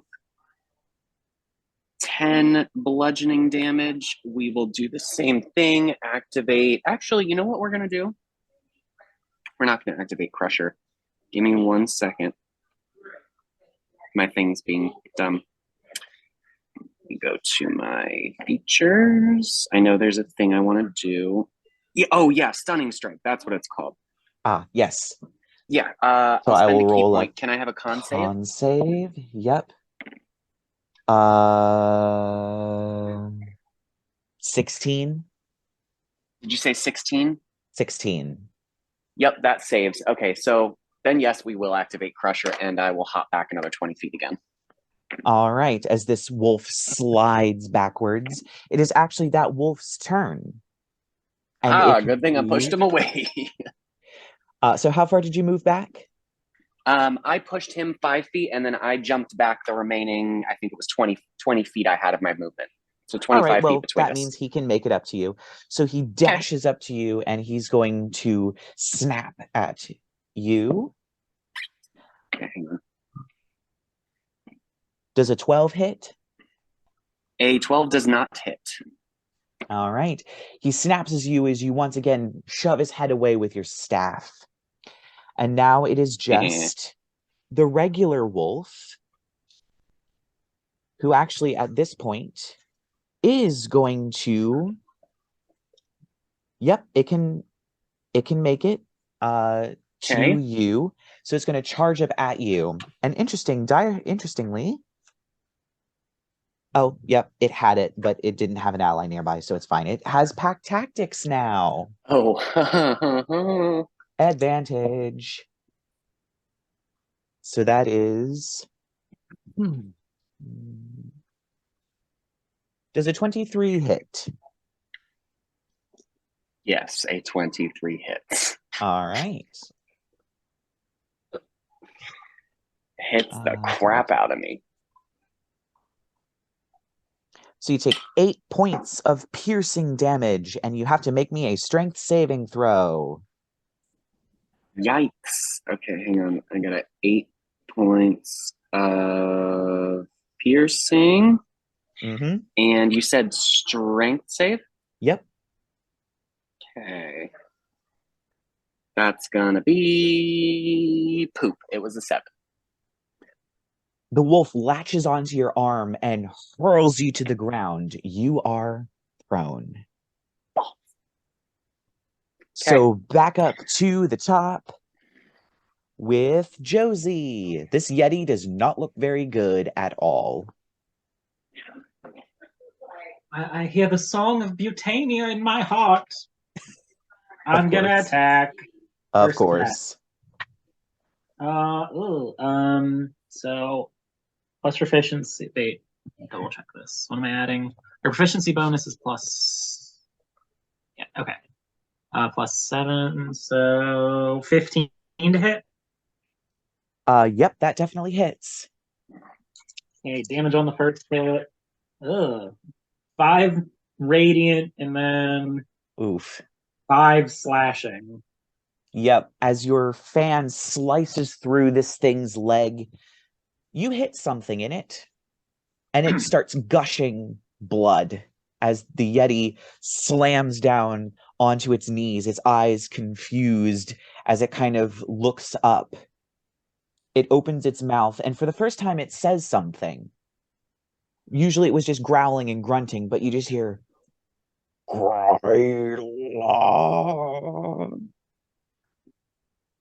as it falls and lands on the ground. You now Okay. only have the 2 wolves left. So, fun fact, because of Blade Song, my movement speed is increased 10 feet and I didn't move, right? How far away from me is Oh, easily within movement range. Oh yeah, so I'm just gonna you just see the 3 dancing, the princess and her 2 dancing glowing magical girl shadow clones just fly through the air, fans waving, and she's gonna green flame blade the dire wolf when she rocks up on it, because Yep. I can use a cantrip as my second attack. Uh-huh. 16 plus 7 is Oh, yeah, that 23 to hit. hits. Yep, that Okay. hits the dire wolf. So 7 slashing, 8 radiant, and 2 fire damage to that one. Oof. So what was it? 8. So 8 radiant, 7 slashing, 2 fire to the dire wolf, and then to the wolf next to it, because they're within 5 feet of each other. That's going to be 8 fire damage to that one. All right. So as you blast these 2 with flames, both of them look very much at the edge of life. They're going to go down at any second. So next up is Snivels. Woo. I'm gonna run over to that dire wolf and smack him with my hammer. All right. That is gonna be a 13 to hit. That actually does not hit. What? The wolf deftly dodges as you swing your hammer. Second attack. Lame. Natural 20. Ooh, so same rules apply. Yeah. Max damage plus rolls plus bonuses. Cool. So 8 plus 7. Plus so it's 18 plus my rage damage, and then plus my strength is 23 total A lot. damage. It's dead.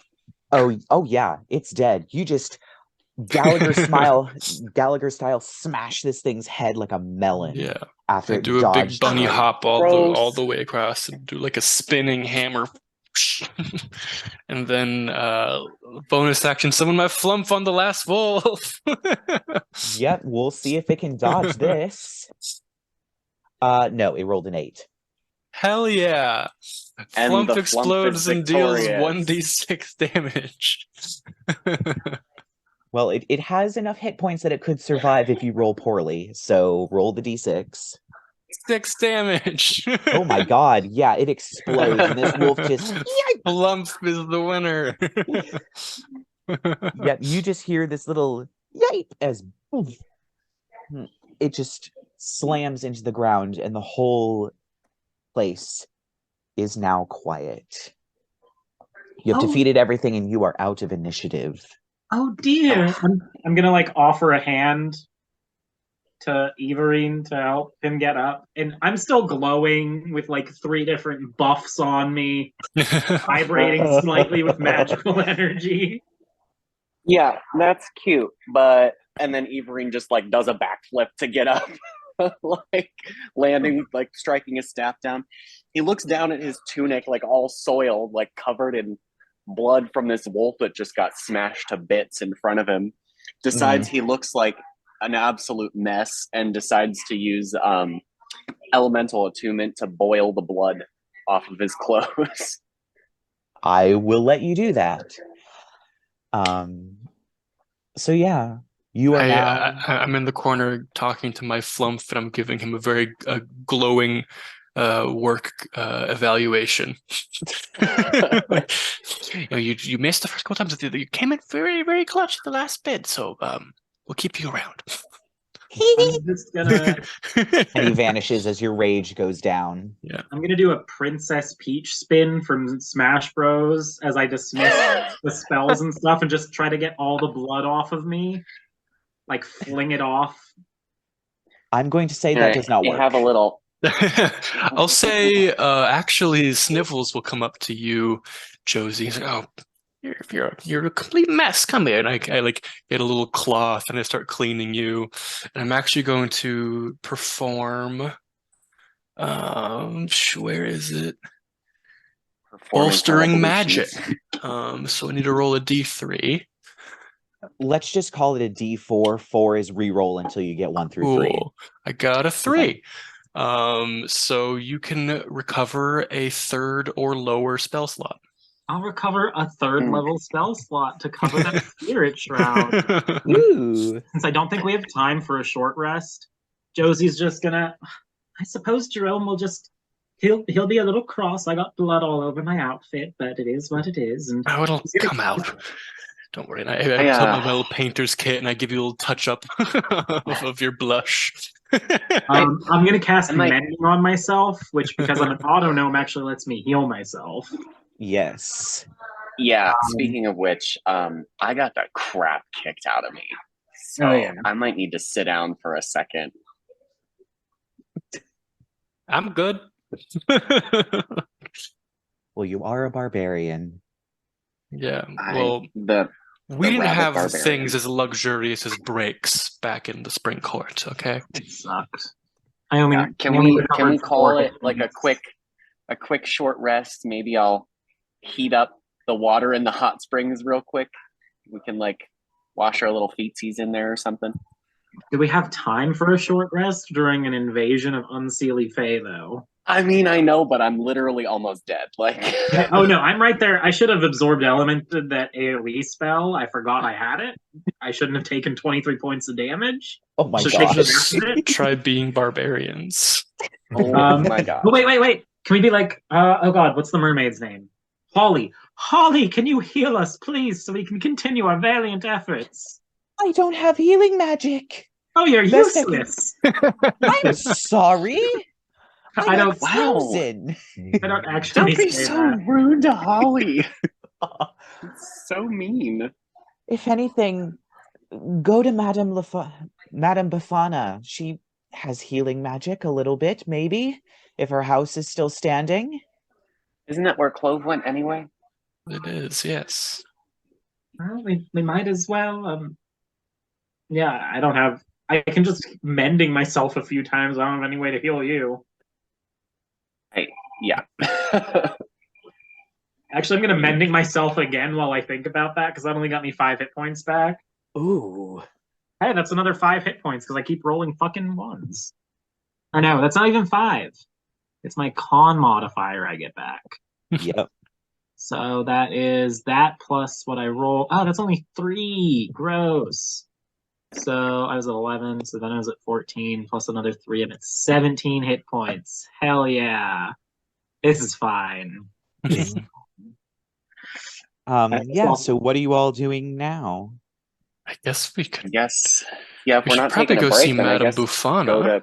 Yeah. Yeah, like I know, like as players, it would make like a short rest would be great, but I feel like in character, there's no way I'm stopping during the middle of an invasion. Yeah, you definitely start to hear the howls of wolves, the roars of what sound like more Yetis.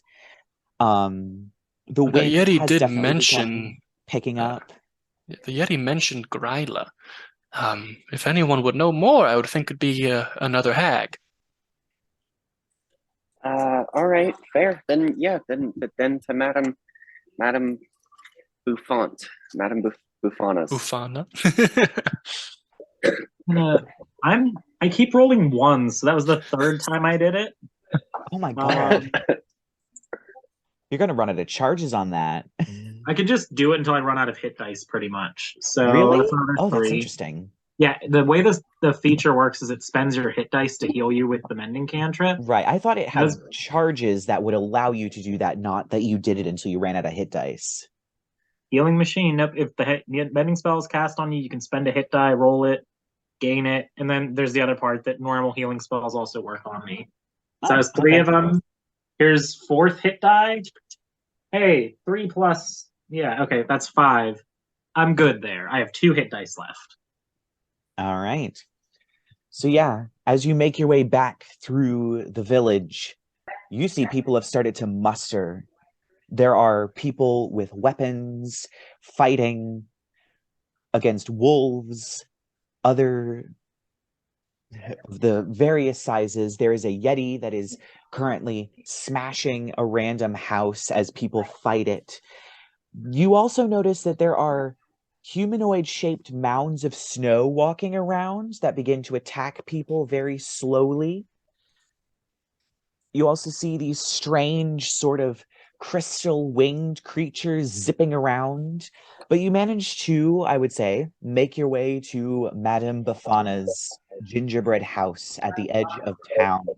The trail marked with candy canes. As you run up, you see Madame Bafana with the door open as she looks out in shock.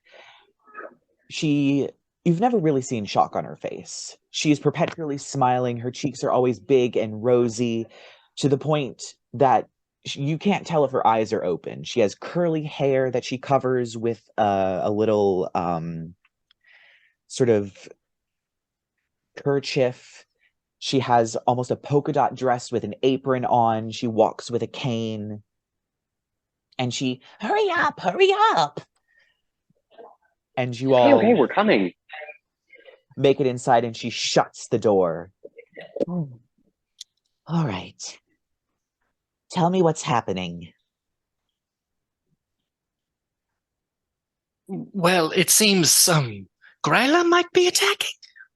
Gryla. That bitch. You've never heard her swear before. Okay, so you know who this is. Yes. Regrettably. Wicked old thing. Crazier than a hatter. I swear. You look hurt. And she begins to grab a mixing bowl. She throws in flour. She just throws in an egg whole and knocks it against the side and just throws the whole egg in. You see she's making some kind of dough.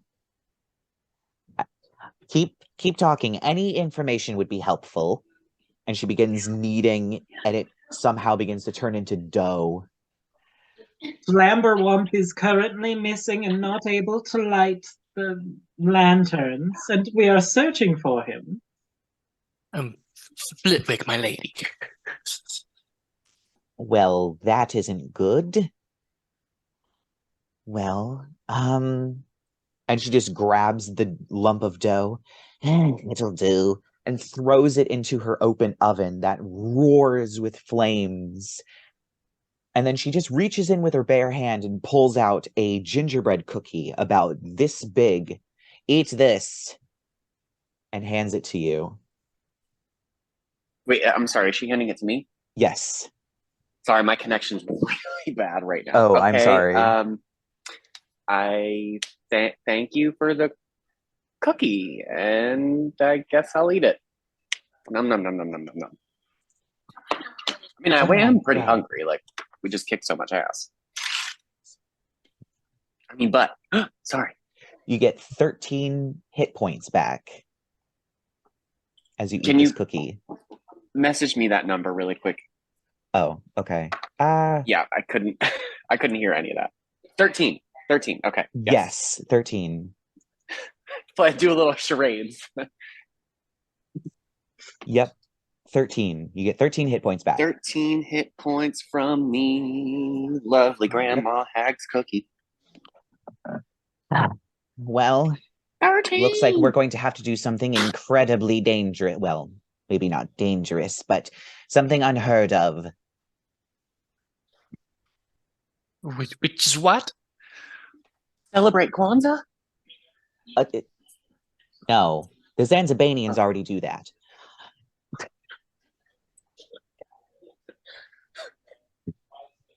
My God. Sorry. That got me. Anyway, no. I'm sure you all know, but Candlemas used to be an entirely different holiday. It used to be called Yule. And there was Saint Nicholas, newly appointed ruler of the holiday, and his brother, who goes by the name of Krampus. He lives in a mountain very far away, but as time changed, sadly, the holiday got more soft.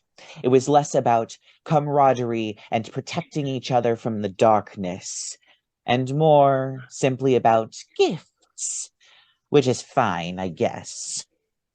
But when push comes to shove, we need community.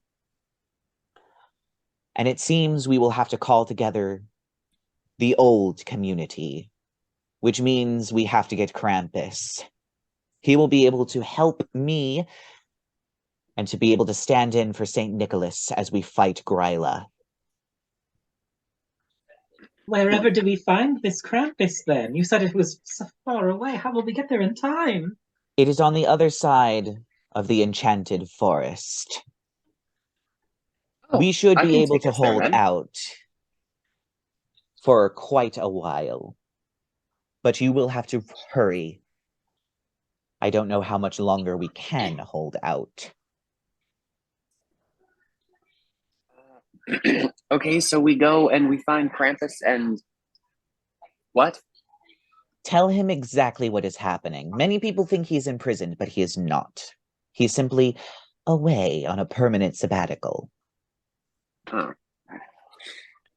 It shouldn't be too hard to convince him to come back. He hates Gryla just as much as I do. Fair enough. So, all right, then, to Krampus to Krampus in a copper pot? What? Would it be faster on foot, or perhaps a sleigh, or a mount of sorts? Back home we rode unicorns everywhere. We don't have the luxury of unicorns. Do we have a sledge somewhere we can borrow, or? You can probably scrounge one up at the stables. I'm not sure how far our enemies have gotten in, but that would be the first place that I would check. If not, you will have to go at it on foot. Well, people suppose it'll be faster on foot, or faster if we go to the stables and try to get a sled. Let's just go on foot. I know my way through the forest. I can guide us there. Oh, okay. Let's go. Well then, I will do my best to protect the village while you are gone. And you watch as she, surprisingly, begins to change. She used to be a very, you're used to her being a very small, kind of old woman, sort of loving grandma type. But this time, she grows in height. Her skin turns purple. Her kerchief is pushed back as horns grow out of her head. Long razor-like nails grow from her fingertips, and her eyes are actually now visible, and they are blood red as a smile carves its way across her face as there's rows of teeth as she gives a cackle and the oven roars, and marching out are about 3-foot-tall gingerbread people that begin to march out in a straight line. And she starts issuing commands. You, go, make sure the stables are clear. You, make sure that the streets are clear. Kill everything that stands against us. And begins issuing commands as these rows and lines of gingerbread men march just directly out of this oven. Josie's just gonna be like, I really must send Mont Blanc here to take baking lessons from you. They're so lively. High commander of the gingerbread army is a good look for you, Bufana.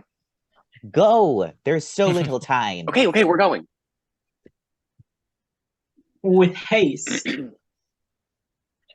So you dash down the streets. The gingerbread men begin to flood in. They're not exactly the most sturdy, but they definitely are a nuisance and begin to slow things down, allowing for other people to get in better hits. Additionally, you watch as some of your comrades fall, and you watch as the gingerbread people begin to crowd around them, turning their flattened backs and falling backwards, creating a pile of gingerbread people over top of the fallen. You continue off into the woods as the distant din begins to grow quieter. It is eerily cold in the woods. But, of course, Iverin, you are entirely used to this. You are used to training in the absolute cold. And you do know your way. As you run, you see out of the corner of your eyes wolves still running towards the town through the woods. And you get to a river. The river, luckily, is frozen, and you're able to cross it. And as you do, beginning to make your way across this freezing cold river, you see a figure come out of the trees. A very large... It's not a yeti. It has very dark gray skin and black fur, pointed ears, and a very troll-like nose with tusks coming up as it marches out and looks you directly in the eyes. Not so fast. Oh! Slams his foot into the ice, and it cracks. And you watch as this creature then cracks its knuckles. And I need everybody to roll initiative. Fine. Ooh, So are we 4. okay? 9. We are currently oh hell yeah, 21. We are currently standing on the frozen river, yes. Yes, you are. Okay, so that what could did come in Josie handy. get? I got a 9. 9. And what did Snivels get? 4. 4. Interesting. All right. So I would say you are about 30 feet from the shoreline of the river that this troll is standing on and has just broke the surface of the ice. So first up is Iverin, and I'm going to need you to make me a dexterity saving throw as the ice gives way underneath of you.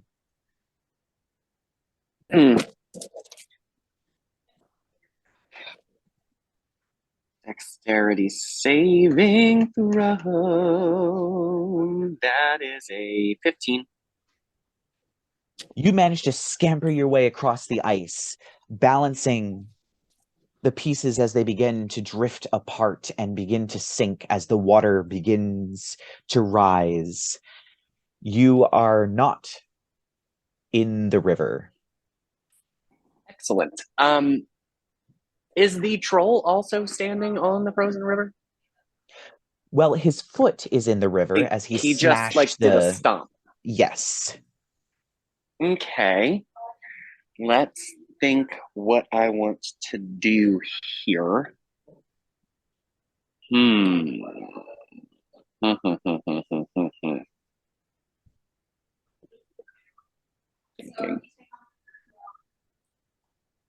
Yeah, we'll run up and smash him. I suppose we're probably going to call that like cracked ice, difficult terrain. Yes. Okay, so that's what 2 feet for every feet. Yes, so half your movement speed. Okay, I mean I have 45 feet, so half is 22. Which we'd end up...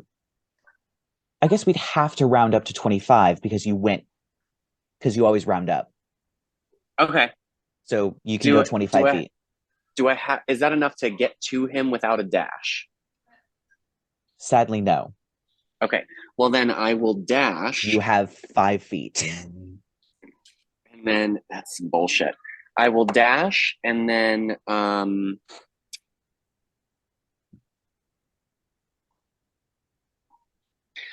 I won't actually. I won't. I am just going to use my bonus action to spend a key point, take the dodge action. No, wait, I don't have to spend that key point. You already told me that. I'm going to take the dodge action. I'm going to use my action to refreeze the ice. And I am just going to, let's say, move 15 feet up toward him. Like not in his space, but closer. Okay, so you stopped about 5 feet away from him. So it's you, 5 feet, troll. Do you go up onto the bank? Nope. I'm gonna stay. I want to stay back from him. I'm not gonna hit him. I'm just gonna refreeze the ice. You're gonna back up. Yep. Okay. Yep. I'm just gonna. And how big is the area that you can refreeze? 30-foot square. And where do you center it?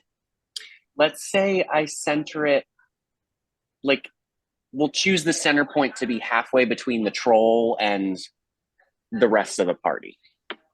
All right. So that is helpful because you all were about 30 feet away, which means you were all standing on the edge of the ice when it cracked. And the water refroze, so you two do not have to make dexterity saving throws to fall in the water. You're welcome. Oh. So next up is the troll. So it is... I guess since the water froze around its foot, it would have to use its action to ungrapple itself. Well, let me just double check something, because although I love that, I don't think that's actually how that feature works. Does it push people out of the water? No. I think it actually specifically says that it can't. Oh. It can't like suspend a creature's movement. Oh. You can raise or lower the ice elevation, create or fill a trench, erect or flatten a wall, form a pillar. The extent of such changes can't exceed a certain amount. You can't shape ice to trap or damage a creature in that area. So as much as I love that, I can't take it. Okay. So it is going to stomp its way across the ice, seeing as how you ruined its plan. It's going to make a swipe at you.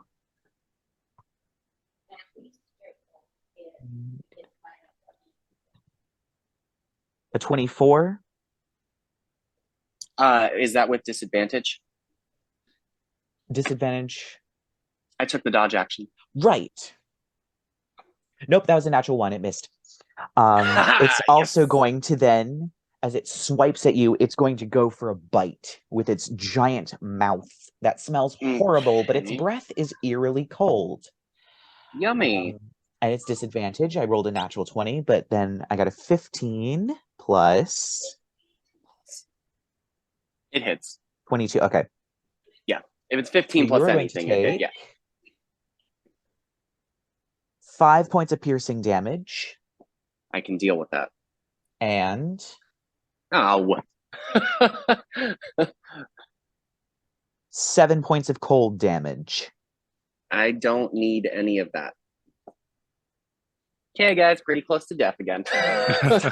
So next up is Josie. Fear not, the power of beauty and love will protect you. I'm going to cast haste on myself. Third level spell slot. And yet again, Josie's magical girling it out, and she's just going to book it across the ice with her extra movement speed, since she doesn't need to worry about the difficult terrain part. And we're going to do what we do best. We're going to slash like we're in a Halloween movie. So yeah, first attack. Ooh. 5 plus 7 is only like 12. Halloween movie. Oof. Is only what? A 12. Yep, that doesn't hit. Your fan passes through its fur, slicing a bit of its fur off, but it seems to be a lot skinnier than you'd expect it to be. Okay, we'll do our green flame blade attack now. 13 plus 7 is a dirty 20. Yep. Okay, so that one will be 6 magical slashing and 6 fire damage. All right. And since I'm hasted, I have another attack. Right. Or no, wait. Oh, wait. I don't think I can do that the turn I cast haste, actually. Is haste a bonus action or is it a normal action? I may have just It is lied a to you. normal action. Okay, so I can only make the one attack, the extra action attack. Sorry. No green flame blade for me. So yeah, so we'll just say it was the first attack that missed. Apologies. Okay. Next turn though. Next turn we got some attacks to do. But for this turn, just one miss and a buff. All right. So then Snivels, it is your turn. Woo. I'm gonna run at him and rage. To roll my wild magic table. I got a 2 this time. What is that? Ooh. 2 is I teleport up to 30 feet to an unoccupied space, and I can do it every turn as a bonus action. Cool. So yeah, I'll just Snivels disappears and reappears in a gust of Christmas magic. And Rabbit hyperspace. yeah, and I'm just gonna do 2 hammer attacks on him. All right. The first is gonna be a 19 to hit. That hits. Hell yeah. And that's gonna be 9 bludgeoning damage. And then second attack is gonna be a lot higher than 19. All right. Roll the damage. And damage is gonna be 9 damage again. Oof. All right. All right. So we are then back up to the top with Iverin. Okay, so I am going to. Well, he's right up in my space because he just bit my ass.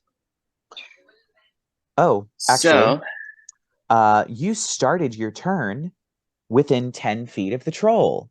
I did. Please take 10 points of cold damage. Oh. What the fuck? This is not good. Okay, hang on. There we go. Alrighty. Okay, so we are going to.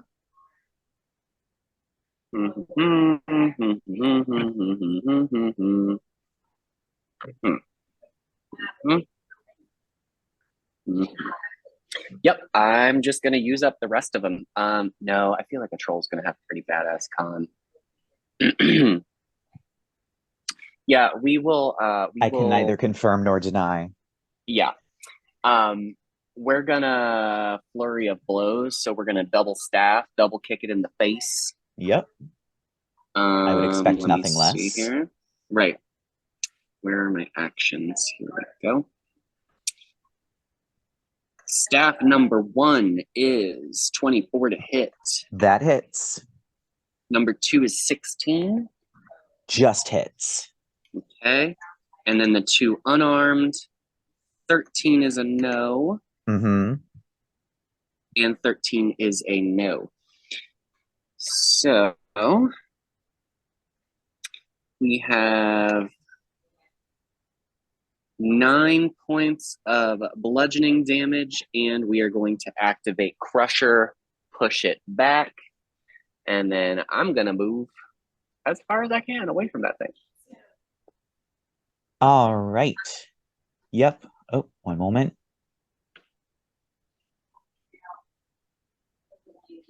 Actually, as long as it's no more, if it's no larger than a large creature, then that's fine. It is a large creature. Okay, then that still works, yeah. All right, you still push it. Yeah, you hit it really hard with your staff and it stumbles backwards, a little confused. that you were able to smack it so hard, and you skate back out onto the ice as you are freezing cold from this thing. But Yeah, and real beat up.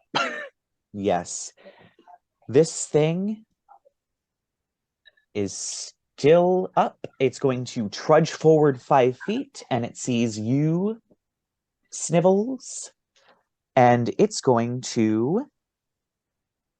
Oh, actually, since it's the beginning of its turn, you watch as the bruises and slashes that you've inflicted begin to slowly vanish. No. Mm-mm. I don't like that. And it's going to make a claw attack against you, Snivels. It rolled a natural 1. It's going to then make a bite attack against you. It rolled a 5 plus 7. That's 13. Nope. All right. It goes to bite you, and you just lean out of the way. You smell its breath. It smells like corpses, but its breath is strangely cold. And that is the end of its turn. And so we move on to Josie. Take 10 points of cold damage, since you are within 10 feet of the ice troll. Let me see. Is there a way I can not take 10 points of cold damage is the question. Right? I mean, you can absorb elements. And reduce it to what, 5? It would take up a spell slot, but... Would take up a spell slot. Can I afford to take 10 damage right now off of something? Whatever, I'll take the 10. I'm gonna Blade Song and start slashing. All right. So I have 1 Blade Song left. First attack. Oh, I'm gonna use my Autognome thing, my Autognome feature. Fair enough. Because that was a 5, which 5 plus 7 is only 12. Let me see. What is my Autognome thing? I want to say it's a D4, so you have to roll a 4 or you'd miss. Whatever. Yeah, we'll still do it and see. That's a 3. We're not gonna get there. Whatever. Yep, so so you first missed. one, miss. Green Flame Blade one. Ooh. Nat 20. Ooh, yeah. Oh. So full damage, roll again, add your bonuses.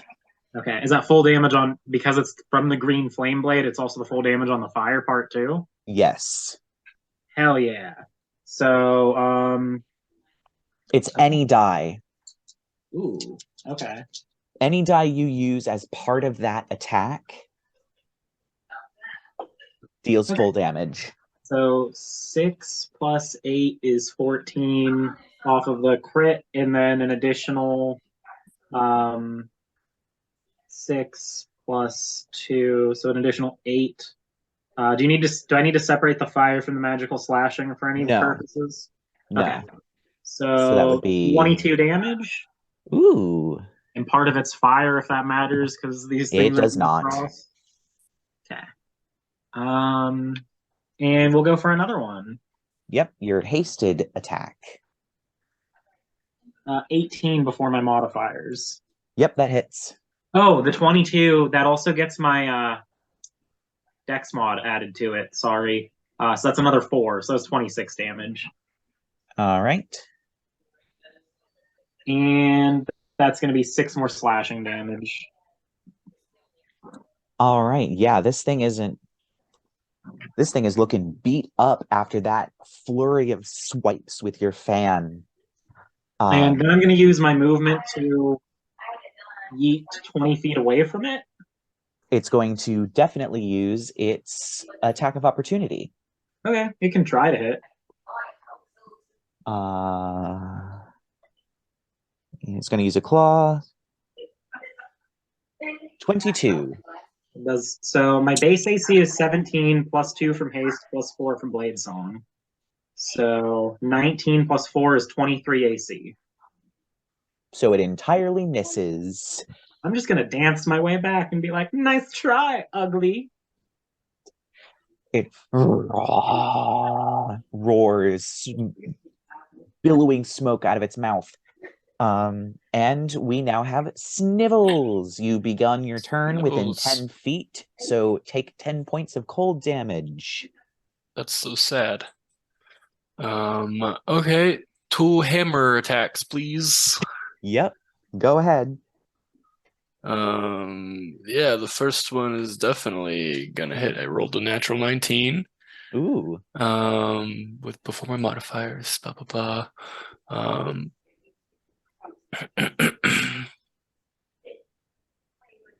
And then I'm gonna do keep rolling shit on the damage dice. It's gonna be 10 bludgeoning damage. And then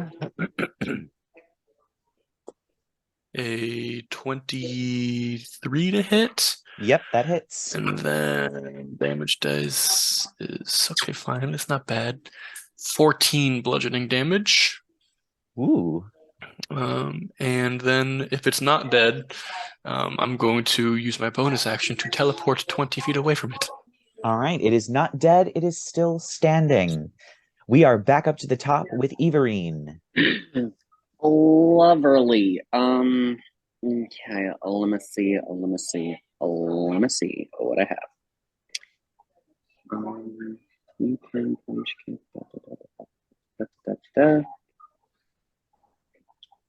Oh, that's fun.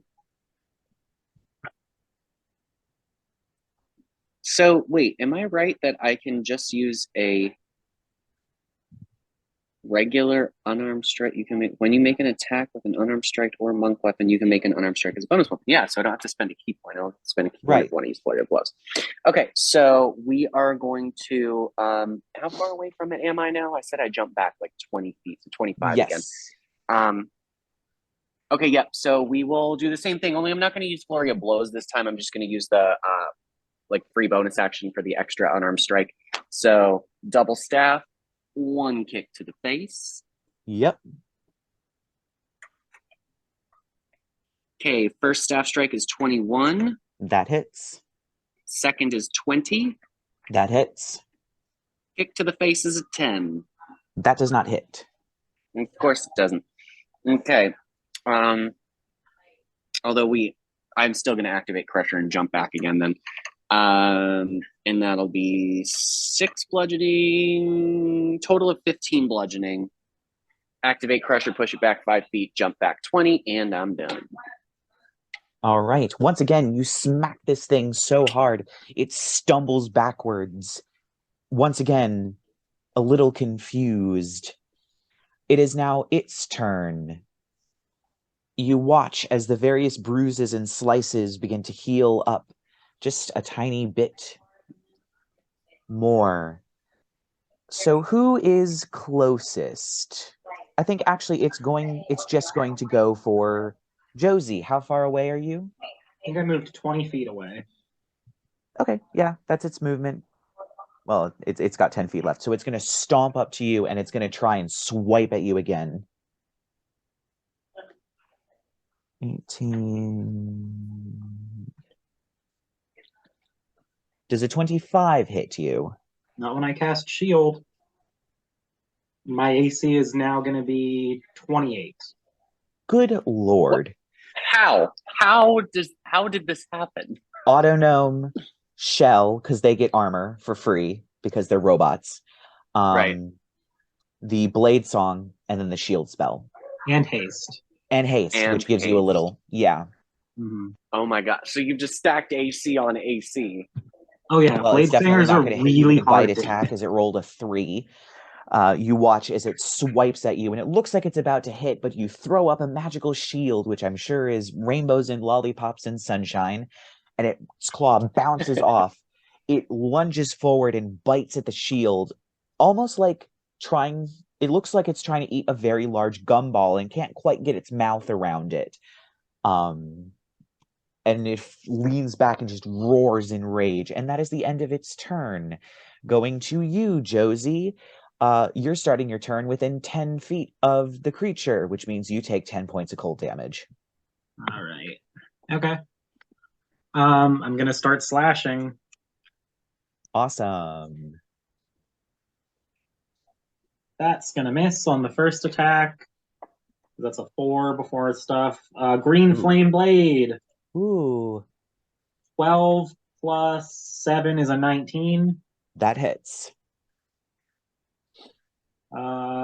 6 slashing, 8 fire. 6 slashing, 8 fire? Yep. And is it hasted attack? Yep. Hasted attack also misses because that's a 4. Uh-oh. Yeah, this thing looks like it's on its last legs and it's desperately fighting. And I'm just gonna move 40 feet away from it. It can take the opportunity attack if it wants. It's actually not going to. It's going to be a little smarter, despite the fact that it's a troll. So next up is you, Snivels. Go, Bunny Man. You are muted. I'm gonna run over to him and smack him with my hammer. I believe since he moved 20 feet up and you teleported 20 feet away, I didn't ask which direction, it might be a total of 40 feet. I have 40 feet of movement. Awesome. So you use your full movement speed to get up to this thing. That's gonna be a 17 to hit. That hits. And that's gonna be 11 bludgeoning damage. That is exactly lethal. Hell yeah. As you swing your hammer and slam it into its foot, you just hear a horrible cracking sound, and it just topples over, slamming into the ice. The ice cracks, but it doesn't quite break the ice, but it lays perfectly still. And you are out of initiative. Oh, thank God. Iverin's probably just like down on one knee, like coughing blood onto the ice, like holding himself up by his staff. Josie's probably just, she moved to the other side of the riverbank and she's just sitting on a rock fanning herself because haste leaves you a little tired afterwards. Yep. And she's just like, oh, that one gave us a little bit of a run for our money, didn't he? Oh, I sure hope that's less of that happens on the way there. I will once again do a bolstering magic on you, Josie. I like being the only spellcaster when you have that ability. You can recover a second level or below spell slot. I can't get a third one back anymore? Not this time. Okay, I'll get a second level back. It's good. I had used one for mirror image earlier. I'm gonna do my thingy-majiggy and heal myself with my mending cantrip twice. The last 2 times I can do it. I mean, I can actually do this. I can do bolstering magic one more time today. So I'll be right back. Hang on. I'll give you another one. I mean, is it just a first level spell slot now? No, it's a third level spell slot. Oh. You have to roll for it. I have to roll, yeah. Okay, thanks. That's why it's the D3, which is a really dumb thing to do. Like, why? Why force us to do this? Gross. Like, I guess they just don't want us to get a fourth level spell slot back from that, I guess. But like, yeah, I don't know, D3, really? Yeah, I know. Just at that point, just flip a coin. Right. Like, just make it a D2. Yeah. So, with this troll dead, what would you all like to do? Can I like eat its flesh to restore my body all Skyrim style or what? Like I'm very close to death. I really should have played a healer or someone who at least I have a healing option. I was thinking about this. I've mentioned it. before the Yeah. session, I was like, this is interesting that nobody decided to play a healer. Yeah, I was going Interesting. to, and then I was like, I couldn't resist the icy goodness. It was so flavorful. I feel like Yes, it was. I feel like we'd be fine if it was just attacks happening to us, but it's also the auras and a frost breath weapon that hurt a lot. Yeah. Yep. Yeah, well, and I sadly, only. Yeah, no, it was half a joke. I figured I can't. I literally have, just so everybody knows, I have 5 HP left. Oh, yeah. ooh. Yeah. I burnt the last of my mending sticks, and I'm at 13 myself. So Oh my Right god. Yeah, we're all really hurting, guys. I only have 63 hit points right now. I love how Okay. this has been the most First of damaging all, session that I've been able to do to It you all. is. right. You all usually like blend up my encounters. Pretty much. And Lark and Arthur never get hit. Like, Yeah. I'm missing flight. I'm not gonna lie. I'm missing fighting at range. I'm not gonna lie. Yeah. yeah. Just needing to be right next to 100%. people is Everyone going melee with a monster that does damage to you if you are in melee If you're range. just close to it. Yeah. Yeah. That was Yeah. Kinda interesting. I mean, I can like get in and out, but I'm still getting hit somehow because I'm dumb or something. I don't know. All right. So No. what would you all like to do now that you are free of the ice troll? Krampus. I guess keep Krampus. going to find Krampus, continue heading through the enchanted forest. I'm gonna make sure Yeah, that that. I have I'm gonna have Sugar. I forgot I had a familiar. It's my own fault. I'm gonna have Sugar fly above us to scout and make sure nothing is like going to Sugar. attack us. All right. I forgot Make about your me TY familiar. your perception check. Make a perception check using Sugar's perception. Because Okay, I think you have to do that while looking through your familiar's eyes. Yeah, so we'll do an owl stat block because he's Which a I snow think they owl. get like advantage on perception checks. They do get advantage on perception checks that rely on hearing or sight.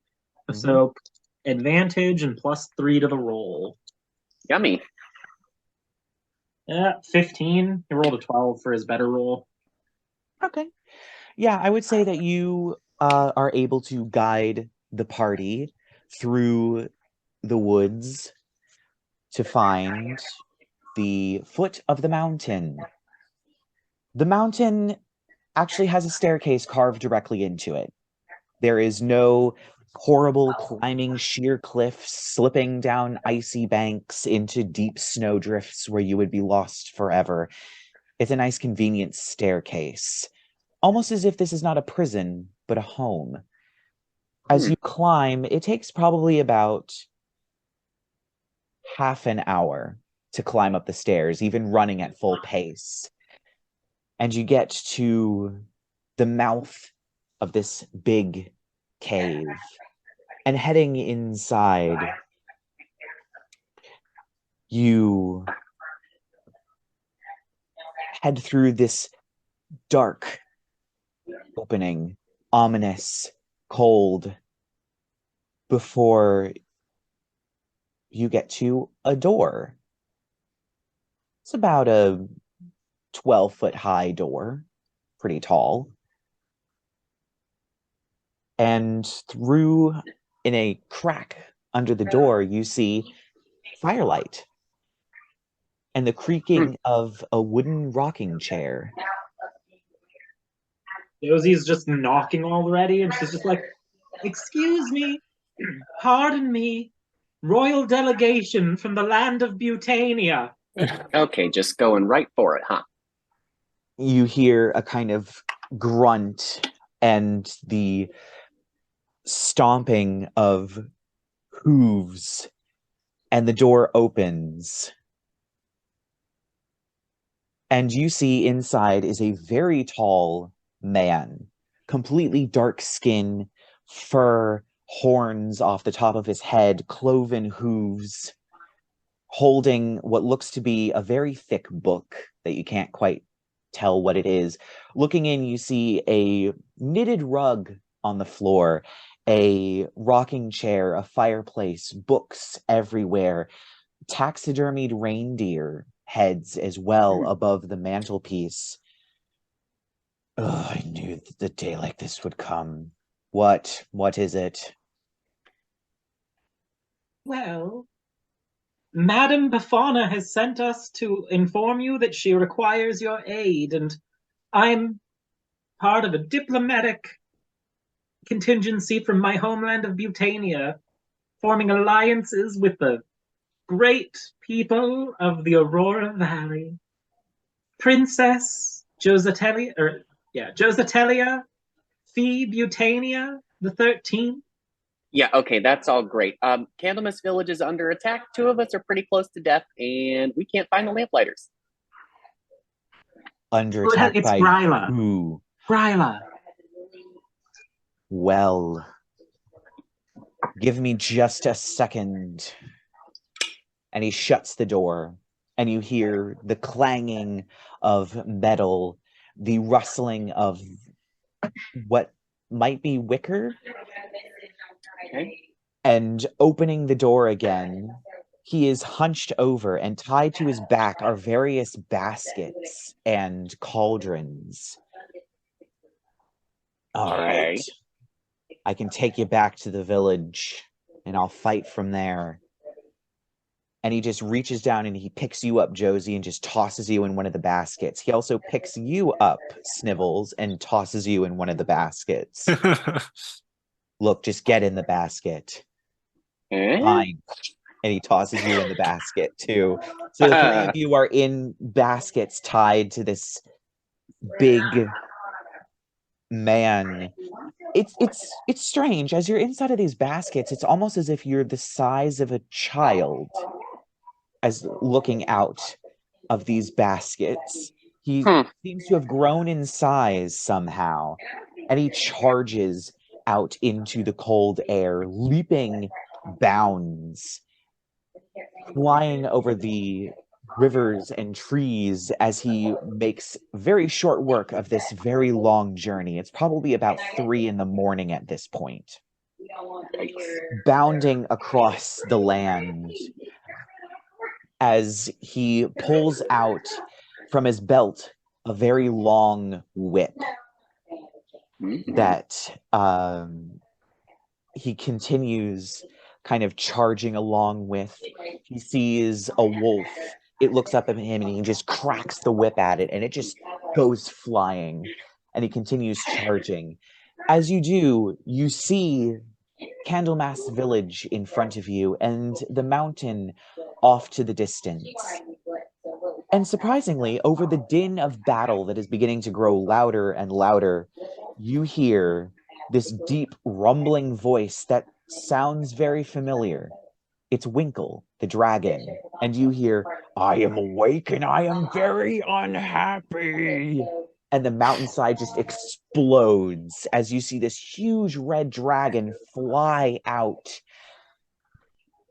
and begin to circle the village, just blowing huge gouts of flames into the woods as he begins just dive bombing various groups of creatures that are all charging from the woods.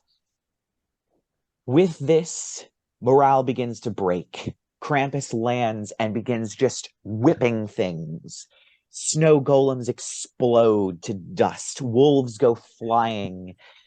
Even some of the yetis and ice trolls that have begun to assault the village begin to turn back and run straight into Winkle's flames as he continues to flame roast the countryside. It's clear that now, with Bafana's gingerbread army, the help of Krampus and his whip, and Winkle and his flames, the people of Candlemass Village have begun to prevail. Creatures begin to fall, and people begin to push back. And finally, the last of the creatures leave. Everyone gathers in the town square. And dragging this poor beleaguered gnome with a broken leg is Clove, dragging Flitwick.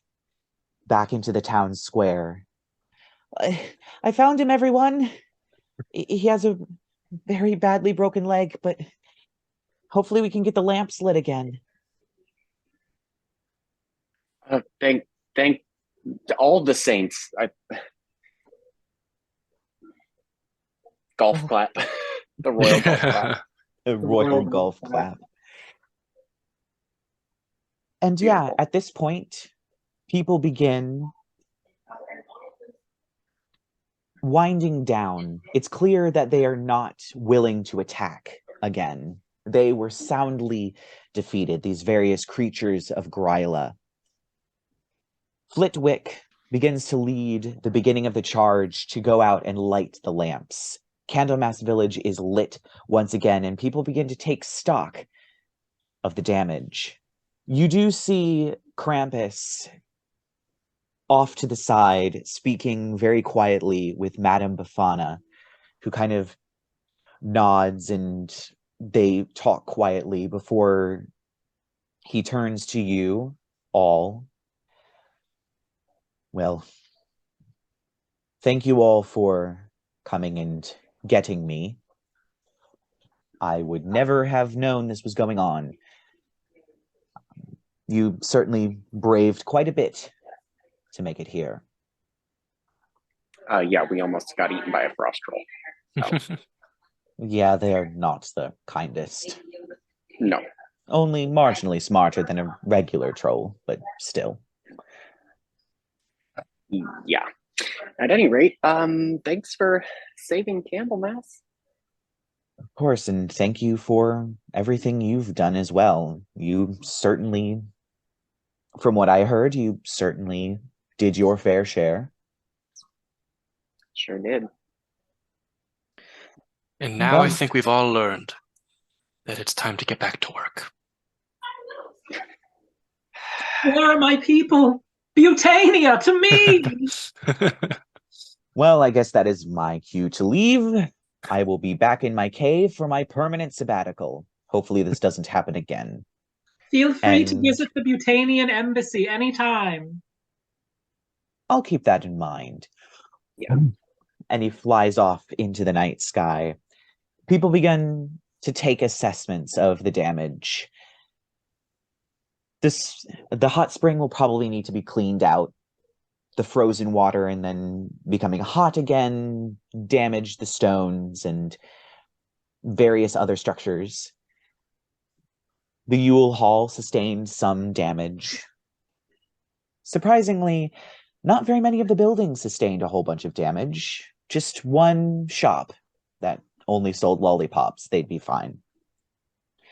But otherwise, it's just gutters and lamps being knocked over and a few other things. They more of went for the people. The toy factory was surprisingly untouched, being as far away from the battle as it was.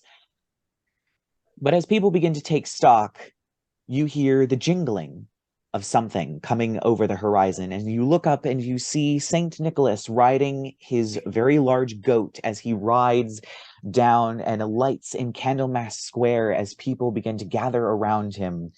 He steps off of his goat. I have returned. What happened? Oh, nothing much. It was just a small invasion, really. It was... Shouldn't put us off schedule for next year.